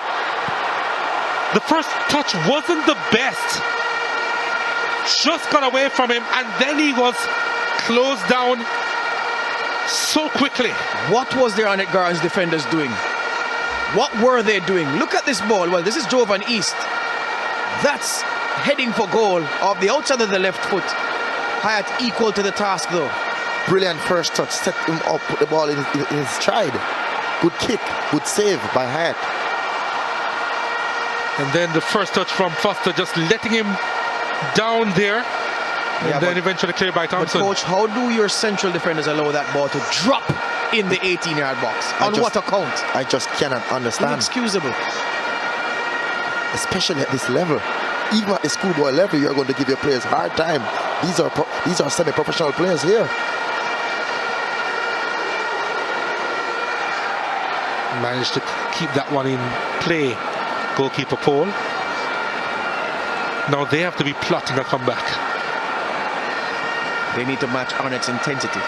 And since the second goal, they've been looking to prompt the issue now, Donald. You're right, George. To wrest that advantage from the men in black and red. Yeah. You just cannot play against the Arnett Garden team and lead in by a single goal, Donald, and relax. You have to go for the kill, because a single goal just cannot put steam away. Damien Binns on it. Sends this one inside. O'Neill Thompson is there. Clearance made. Portmore will come again.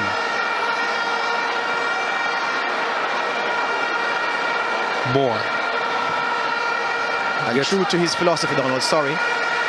Jerome Wade, 2-1 up, is making an attacking substitution because Kemal Malcolm, number 11, is preparing to come on, and he has the lead. He's making an attacking substitution, Jerome Wade. He just don't know how to defend. He's just a coach who's going to go for the kill no matter what the scoreline is. He's going to make an offensive change. But what is going through these Portmore United players when you're 2 goals down and you see a Malcolm coming on the pitch? Well, no team in the league has scored more goals than Arnett Gardens this season. But they've conceded a lot. The second worst, in fact, this Arnett Gardens team. They do go for broke. Morris's first touch was poor on that occasion. If you want to beat them, you have to outscore them. That's his philosophy. A change to be made now, and Kemal Malcolm is going to come in. Jerome Wade applauding Lennox Russell, who I think has been lucky to stay on the park for so long. Yeah, 72 minutes, huh? I've seen the young man play several games for Arnett, and this evening he was just off the pace. The rest of the team at Mach 90, and Russell some ways behind that. He comes off after putting in a shift nonetheless, and the express-paced Kemal Tool Malcolm comes in to run the Portmore defense ragged. So when you have Marvin Morgan on one side running at the team and Malcolm on the other side, that is scary, especially at the pace that this Arnett team is playing right now. Portmore preparing number 12. Number 12 for Portmore United, that's looks to be Cleon Price. Or is it McCullough? It is McCullough, in fact. Yeah, he's preparing to come in, Donald.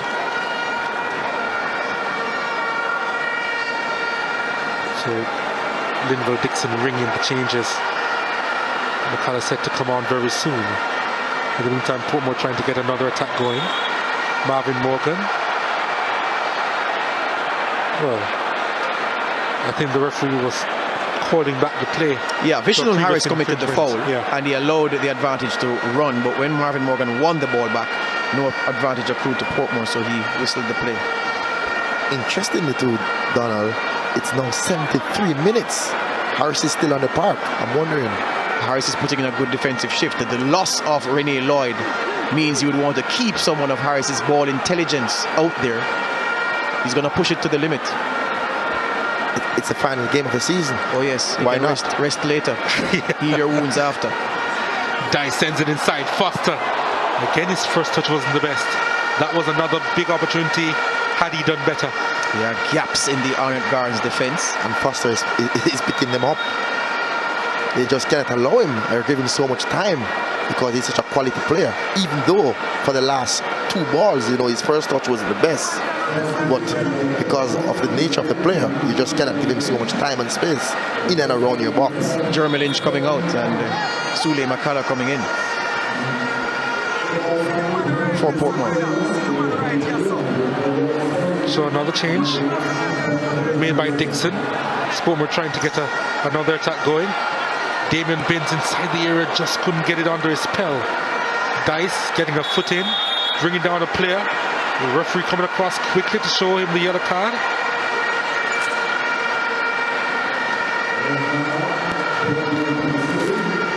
Making sure that he wasn't out of his sights. Andre Dice. Clipping Visional Harris. You say clip.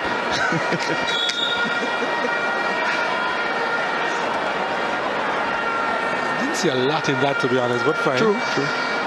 Just to confirm that McCullough came on for Jeremy Lynch. Yeah, but perhaps if Rene Lloyd was still on the park, Harris would have been gone by now. But there's a phrase commonly used in these parts, ball handlers and ball handling.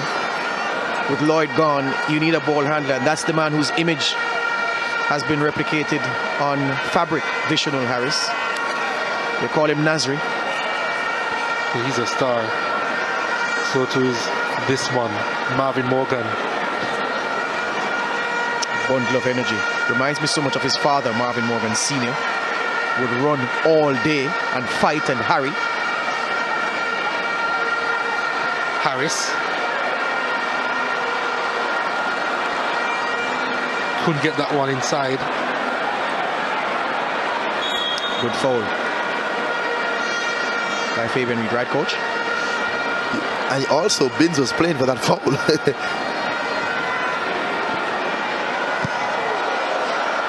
They're rushing the play now, Portmore United. You can see a bit of panic setting in. Not getting the passes strong. But I suspect that they will have a few more opportunities before this game is over. They just have to take it. I want the coach to look at the Portmore United bench and tell me what he would do from here, given the resources at Linville Dixon's disposal.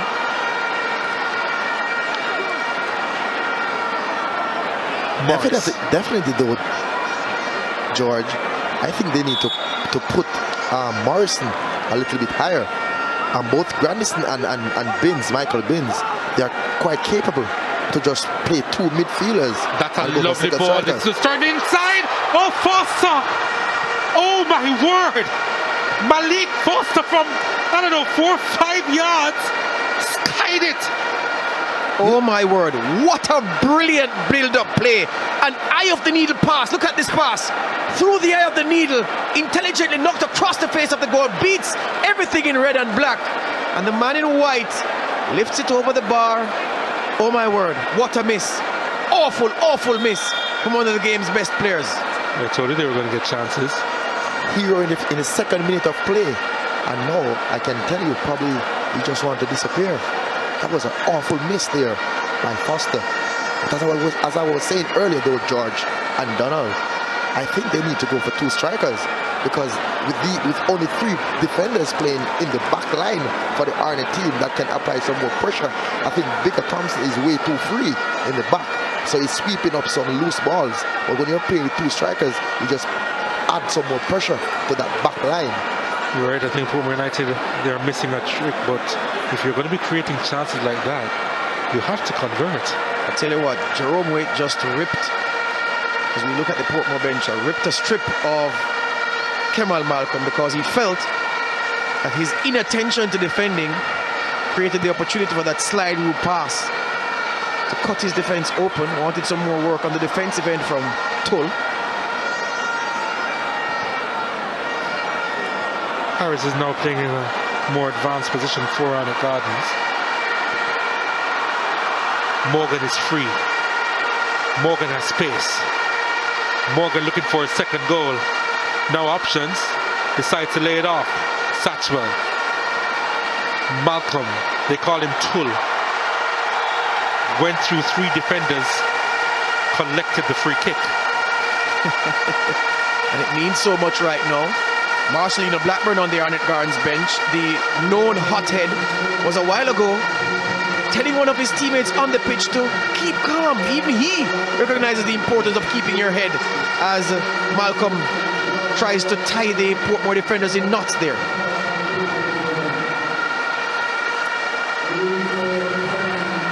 He's very skillful as well. Portmore committing 16 fouls. Jason Moore looks like he's going to be taking this one.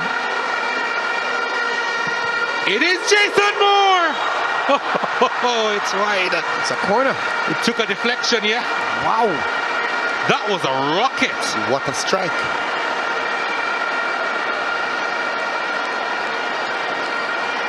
That was hot. That was red hot. That was on target were it not for the deflection. And I'm not sure Shavin Sean Paul would have gotten there. Maybe next week, but not tonight. Corner kick for Arnett Gardens at the near post. Handled well by the Portmore defense. Morris doesn't clear too far. Arnett Gardens trying to start again from the back. This is Marvin Morgan. Morgan was harassed there by Andre Dice. Dice need to be careful. He's on a yellow card, isn't he? And now it looks as if Jerome Waite wants to go conservative, gentlemen, because Jamar Martin, his defensive midfielder, is warming up. But when you have Satchwell on a yellow card, George, you know, definitely he basically needs some help inside there. Yes, he does. Satchwell. Hyde to Johnson. Not the best pass from Johnson. Didn't look. Made up his mind to do that before realizing that the man wasn't there. Here's Portmore now. They're hoping to create another opportunity. It's a big chance for Morris. On his left foot, Morris! Didn't have a lot of power behind it. Damian Hyatt moving to his right, collecting that pretty easily in the end. Yeah, almost like a child walking with a pair of scissors. Careful. Wanted to ensure that he curled it into the top corner and in going for the finesse, it lacked the power to cause Hyatt any problems. And it wasn't even in that top corner, eh?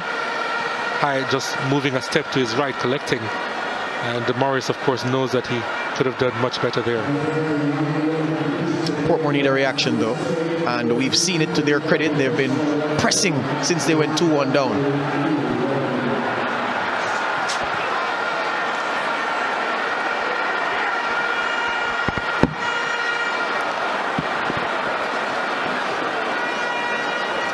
Throw into Arnett Gardens. They're going to take their time about this one.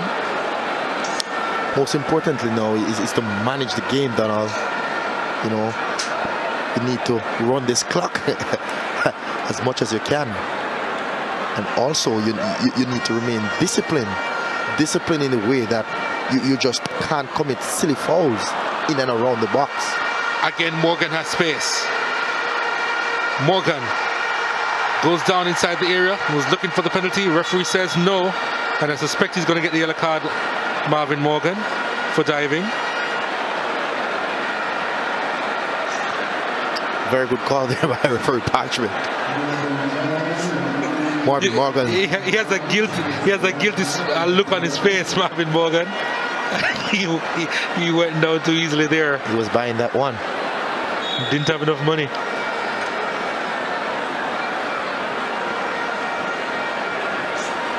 But he has produced something special tonight, Marvin Morgan. Of course, remember that he created that penalty in the first half.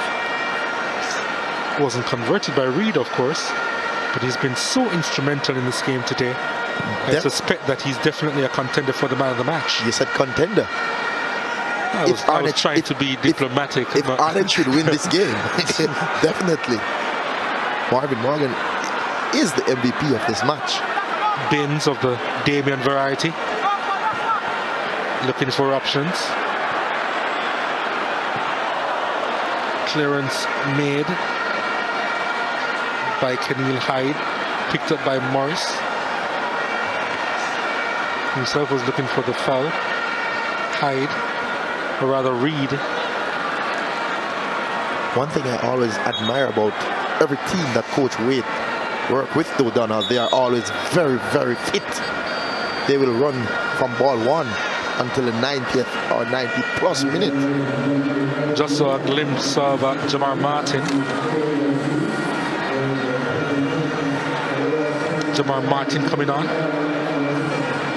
So he's willing to close down this game for 1-0 wait. Arnett Gardens, really, they have turned on the thrills in this second half. This was a brilliant finish from Raniki Anderson. That's a centre-back, folks. Look at the turn and the finish. And Arnett were level. And then this thunderbolt. Sensational stuff. Marvin Morgan with a rocket. And Arnett 2-1 ahead. Jerome Waite is on the verge of another title.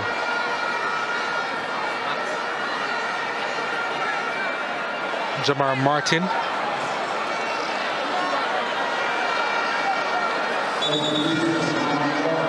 Is getting ready to come on.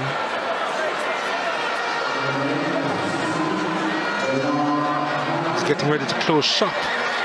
Jerome Waite.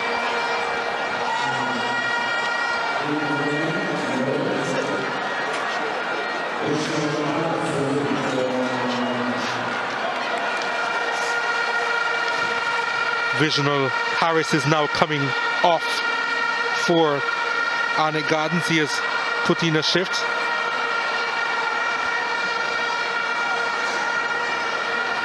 Martin replacing him. So we heard that he was going to put in a 70-minute shift. Ended up being on the park for about 86 minutes. And he has had a good night so far, Visional Harris. So almost 10 minutes over his time. It's called overtime, and I think it's in the basic salary package. Especially in the finals. I can tell you, he probably would have run for 90 plus minutes to Donald. He's done really well. He has done really well.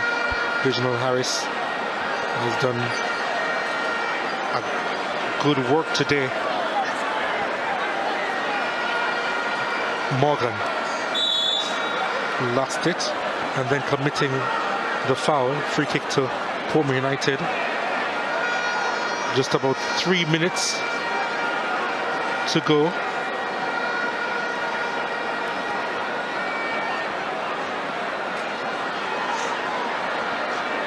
Can Portmore United get the equalizer? They have 3 minutes to save their season.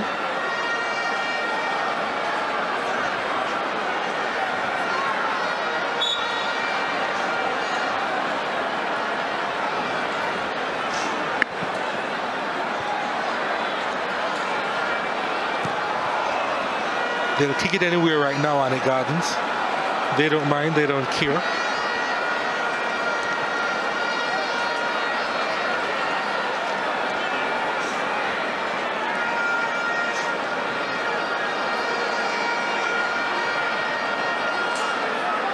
Portmore, well, they're taking their time about it at the moment. Trying to be patient as they build up. And now they are coming forward with Grandison trying to stab it further ahead.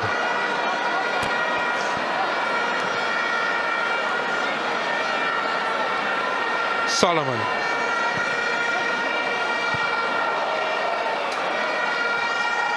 Diving header. Portmore trying to send another wave on the edge of the box. The sliding challenge was a good one.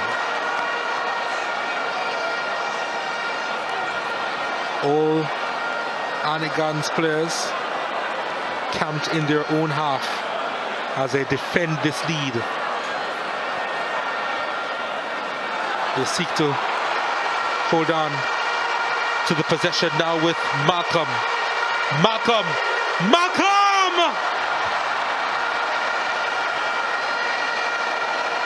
Wide of the target. That could have been game, set and match. What a chance. What a miss.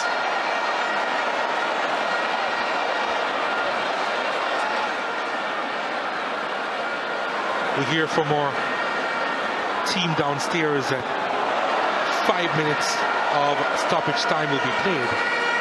5 long minutes. 5 very long minutes. For Arnett Gardens. But I can tell you, it's 5 seconds for Portmore. Yeah, give or take a second or two for Portmore United.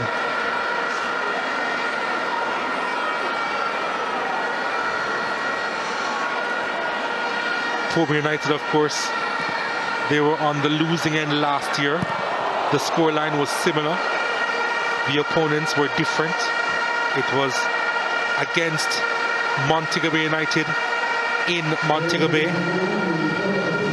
On that occasion, they had to come from behind to level. On this occasion, they gave up the lead. But there's still time. 5 minutes on the clock. Began 20 seconds ago. But they have to defend. Morgan sends it forward. Arnett Gardens to wrap it up here. That was a challenge that needed to have been made. And it was done to perfection by Solomon. Very good challenge by Solomon, because if he had missed, his player would have been 1v1 with his goalkeeper.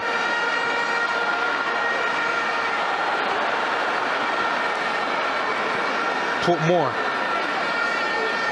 they have sent a host of players forward as they try to get the equalizer. This one is sent inside, headed out of the area. They have acres of space. Arnett Gardens streaming forward. Took forever to make that pass, Jason Moore, but he's trying to manage the time.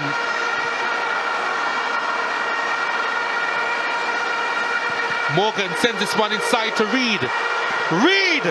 His shot is charged down. Still they try to go forward. It's perfect for them now. Well, there's a whistle on the play. Oh, offside. Almost lost that one. The game is stretched. Almost burst, in fact. Malik Foster, he missed a big opportunity after scoring a good goal in the first half. This one is sent inside. Couldn't get a lot of power behind that one. It's another big opportunity there for the substitute. Sule McCullough was trying to get his 4th goal this season. That would have been crucial. But he couldn't get it on target. But he didn't need any power, Donald. He just needed to... Or direction, for that matter. Yes, sir. Jump and hit the ball down.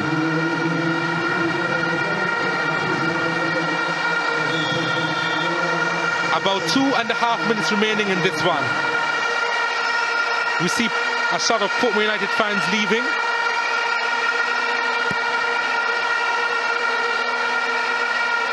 Arnett Gardens looking to start a party. But you don't really want to write off Portmore United yet. Morris keeps it in play. Grandison plays it inside to Michael Binns. Binns knows to score from distance. His shot is charged down. Relief for the Arnett Gardens fans.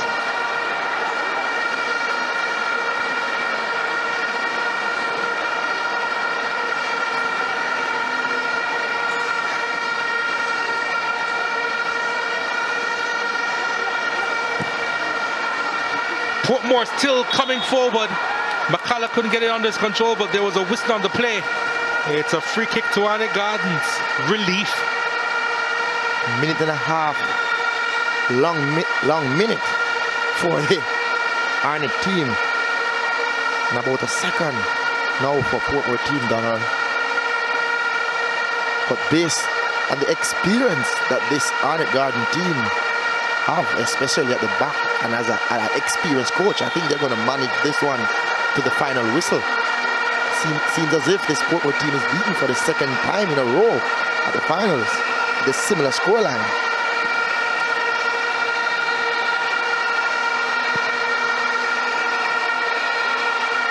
Long kick by Arnett Gardens. Portmore United again trying to come forward. They have a minute. Can they pull a rabbit out of the hat? Big opportunity here. This one sent inside. It goes behind for a corner kick. Last chance saloon. Everyone is going to go up except the keeper. I suspect that Shavon Sean Paul should go up as well. Surely this will be the last bit of play within the 90. Arnett Gardens, they have everyone inside the box as the corner kick comes in at the back post. Heads go up, still not clear properly. Hyatt clings onto it. It's almost over for Arnett Gardens. The time has come for them to celebrate again. The team of 1978 did it. The team of 2001 did it. 2002 did it again. In 2015 they won their fourth. And in 2017, this magical unit led by Marvin Morgan with a scorcher today, an MVP performance, will lift aloft the trophy once more. The team from Jungle, they roar throughout the night. Champions of the Red Stripe Premier League 2016-2017 season. Donald, after the league format, Arnett Gardens was in 6th position. Now they're in 1st. Now, Coach Wade, he's just an incredible man, because his team was in turmoil at one point. Players had issues with the management staff. He kept them together. He managed the situation well, and today they are deservingly champions. Well, you see Jerome Wade there. I mean, what more can be said of this coach? He did it in 2001, 2002, and 2015, and he's done it again in 2017. Write them off at your peril. But Arnett Gardens in the knockout phase of any competition, they've got to be feared.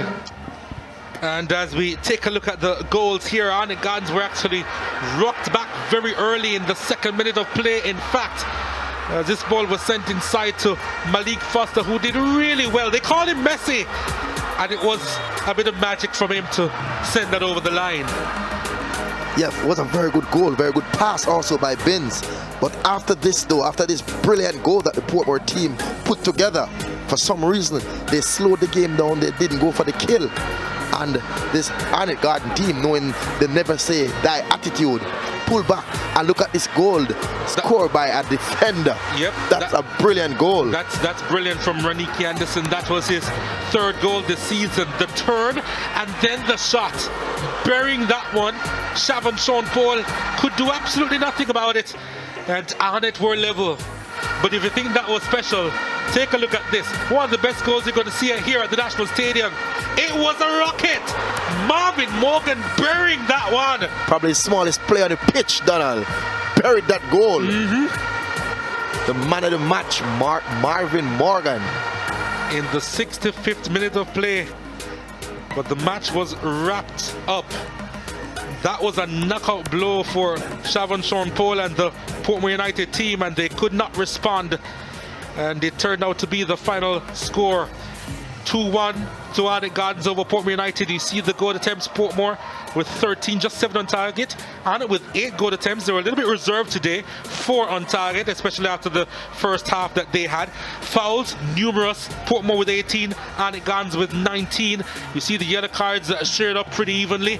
Offsides, Portmore with 2, Arnett with 1. Corners, Portmore United had the majority, but Arnett had the majority of the possession with 52%. Let's go downstairs to George Davis.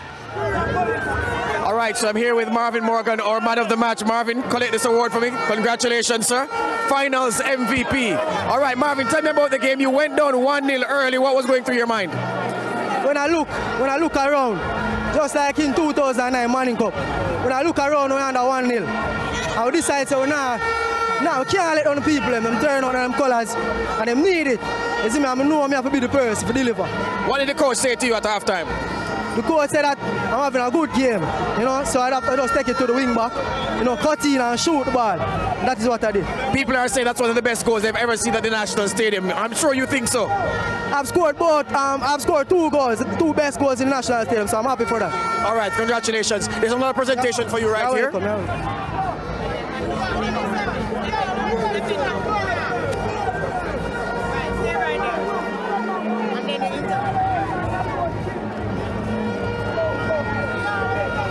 All right, I'm standing by to speak with Ricardo Nuncio of Heineken.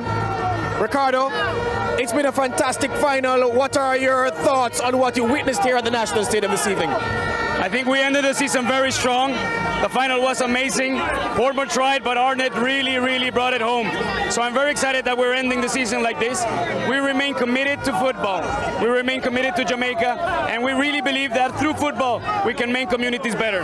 So I'm very happy. You had a strong Champions League final on Saturday. I know you have a big Red Stripe Premier League final. Overall, the season where football is concerned and Red Stripe's involvement, and Heineken.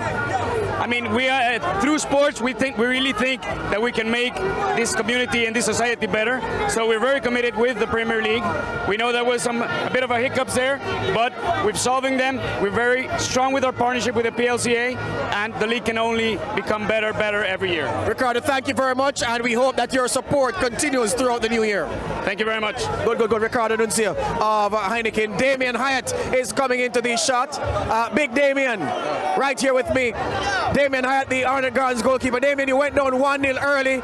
The team wasn't phased. Well, we went down 1-0. I'm going to tell the guys, just stick to the task. Don't concede no more goal. And we win, come out victorious. And we stick to the task, go in the changing room, have a team talk and come back out. And get an equalizer, and then we get the second one. When we get the second one, we know it's all over. What did the coach say to you at halftime? Well, the coach said to me, don't panic. Don't panic. Remember, so we scored the most goals in the league, We scored the most goals, so we can find goal back. And that's all we do. Let's go in and find back a goal. A bad season by Arnett Garden standards in the regular season, but you ended as champions. Damien, congratulations. Yeah, thanks. Damien Hyatt, the Arnett Gardens goalkeeper there. The goalkeeper who helped them over the course of the campaign, and it was fantastic. There's another man to speak to. Come on, Fabian. That's why I was hitching just now. Fabian, you missed the penalty at a crucial point. Were you disappointed? I'm really disappointed. But my coach come out and going half time and tell you, say, yo, it don't done as yet on the guard. We're a fighting team, as I tell you, from the first place. So we're a fighting team. So this time, so we are go inside and just work as a team, come out back half time and just fight it, and we just come out and fight and come out victorious. Fabian, the first goal from Portmore, well, the goal from Portmore United early in the first half really affected you. You looked at that point as if you weren't up to the pace of the game. What was happening at that time? No, I don't know. Say early pace setter. Just start the pace high. So we just decide the second half we are come pick it up because first half we know it's a first place and first half team. So we decide the second half and again that. That's how you win the title. So you come out second half or decide so we're going to do it. So we just come out second half and just do it right. So I want to thank Marvin Morgan, thank Raniki and this for cover up for me. Thanks, you man. Fabian, thank you very much. Congratulations. Go and celebrate. All right, thanks. Fabian Reid there, the Arnett Gardens midfielder. I have with me now the coach, Linval Dixon. You can stand up, coach. You can stand up. You have no reason to stoop. Linval, you got the early lead, but it didn't happen for you. Yes, I think we start out well, really well, but of course, Arnett put a lot of pressure on us. They were really coming at us, in the latter stage of the first half, and of course, a true champion like Arnett, they really push and they get 2 goals, and that's it. Arnett missed a penalty in the first half, so you went in 1-0 at the break. What did you tell your boys? Well, just stay focused, keep fighting, keep working hard. But at the same time, keep calm, but, I don't think we're calm enough, in that second half, and, too much bad passes and, again, lapses a little bit, and, we pay dearly for it. It's been a difficult season, but you have a very good young team. Are you proud of what they achieved this season? Definitely so, for a team that come back so well, and been to the final, it's really good, it says a lot for the team, for the organization. But again, we just have to come again, another final loss, but a true champion like us, we'll bounce back, so we'll work, to get back next season. Well played, Linval. Congratulations on a very good season. Good things done in the CFU Champions Cup, and we wish you all the best. Thank you very much, brother. Good. Linval Dixon, the coach of Portmore United, the losing coach. All right, I send you upstairs to Donald Oliver and Meron Gordon. It was always going to be difficult to spot George Davis in that crowd, but they have converged there in the middle. But Arnett Gardens, they really did turn on the thrills in the second half, and they had to turn around. You just have to wonder what Jerome Waite told them in the dressing room. Not only what they told them, Donald, but they've been doing this all season. They are going to play until their last whistle, and that is very important. They are going to come run at you all game, and they just did that. Even though they had a terrible first half, they got a few easy chances and they just didn't bury them. The difference in the second half is that they basically scored their chances, and Marvin Morgan goal itself was very, very good. Yeah, you're mentioning those second goals in particular, Meron, and they really came out hard in the second half. You could see that they were pressing and there was a lot of intensity. And look at this finish from Raniki Anderson. That was just first class from him. That's Drogba-like, taking the ball with his back turned to goal and burying that goal. And then this one from Marvin Morgan. Goodness me, that needs to go on replay over and over and over again. Turned out to be the winner. It's absolutely ecstatic in the end. Seems as if every time we have a Red Stripe Premier League finals, you're going to see a big goal. Last year, Binns showed us a top-class goal, and this year it's Marvin Morgan. Well, let's go downstairs to George once more. Thank you very much, Donald. You've been joined on set by Jerome Waite. Jerome, first of all, congratulations. Thank you very much. All right, your team went down 1-0. Fabian Reid missed the penalty. You were angry on the sidelines. You weren't pleased with what your team was giving you. What did you say to your boys at halftime? Well, first and foremost, congratulations to the Arnett Garden team. Well tried, Portmore. But when you analyze this team, they came from nothing to something.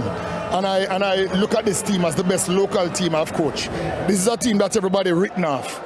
But, in the end, they came here and they showed that they have character and defeated Portmore. Yeah, I'm keen to know your halftime talk because I've asked your players what they said, what you said to them at halftime, and I want to know what your thoughts were because you were down, you had missed the penalty, so you went in on a low. You didn't go in on a high, having equalized. What did you say to them?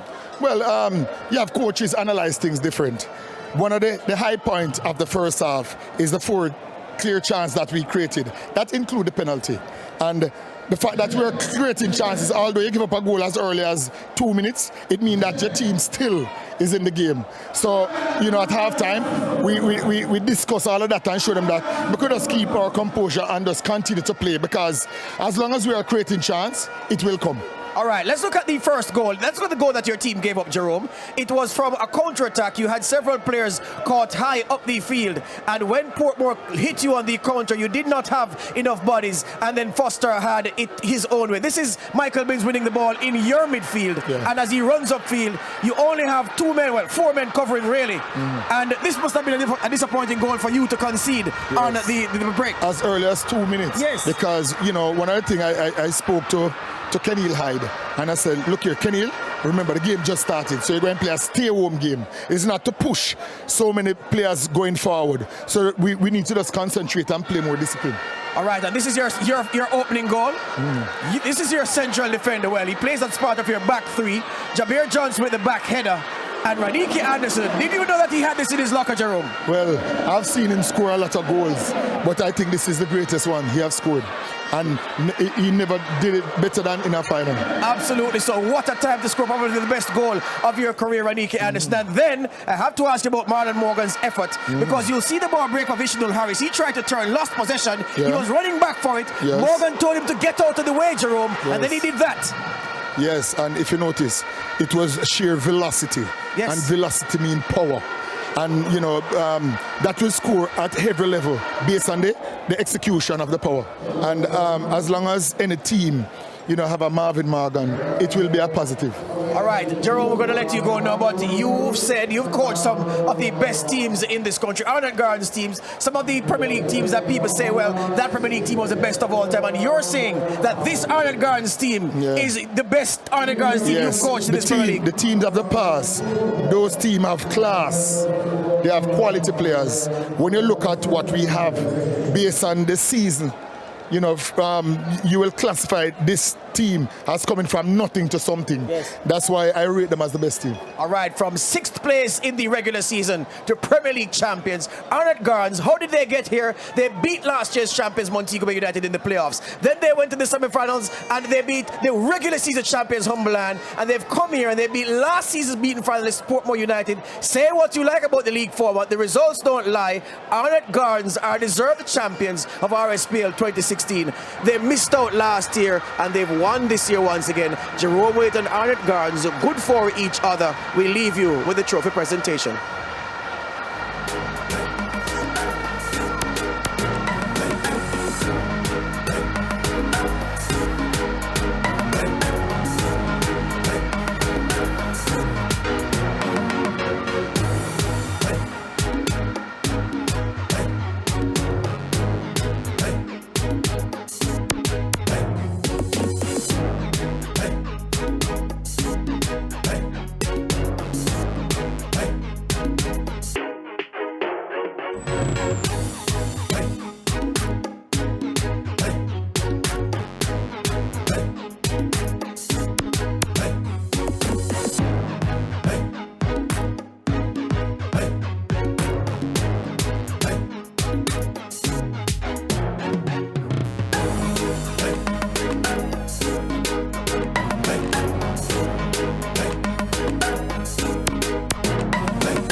say one bag of gold medal pan me now. Red stripe alone champion boy go. Pan a pour them a singing anthem. Red stripe, watcha. Ban shell me the forward boy. Red stripe Premier League champion boy score. Every goal when I run from boy. Red stripe Premier League champion boy now. Pop down we run the marathon boy. The bush never made it that the champion boy fan. Nah man I don't a songsters boy. Red stripe Premier League champion boy. Yeah yo.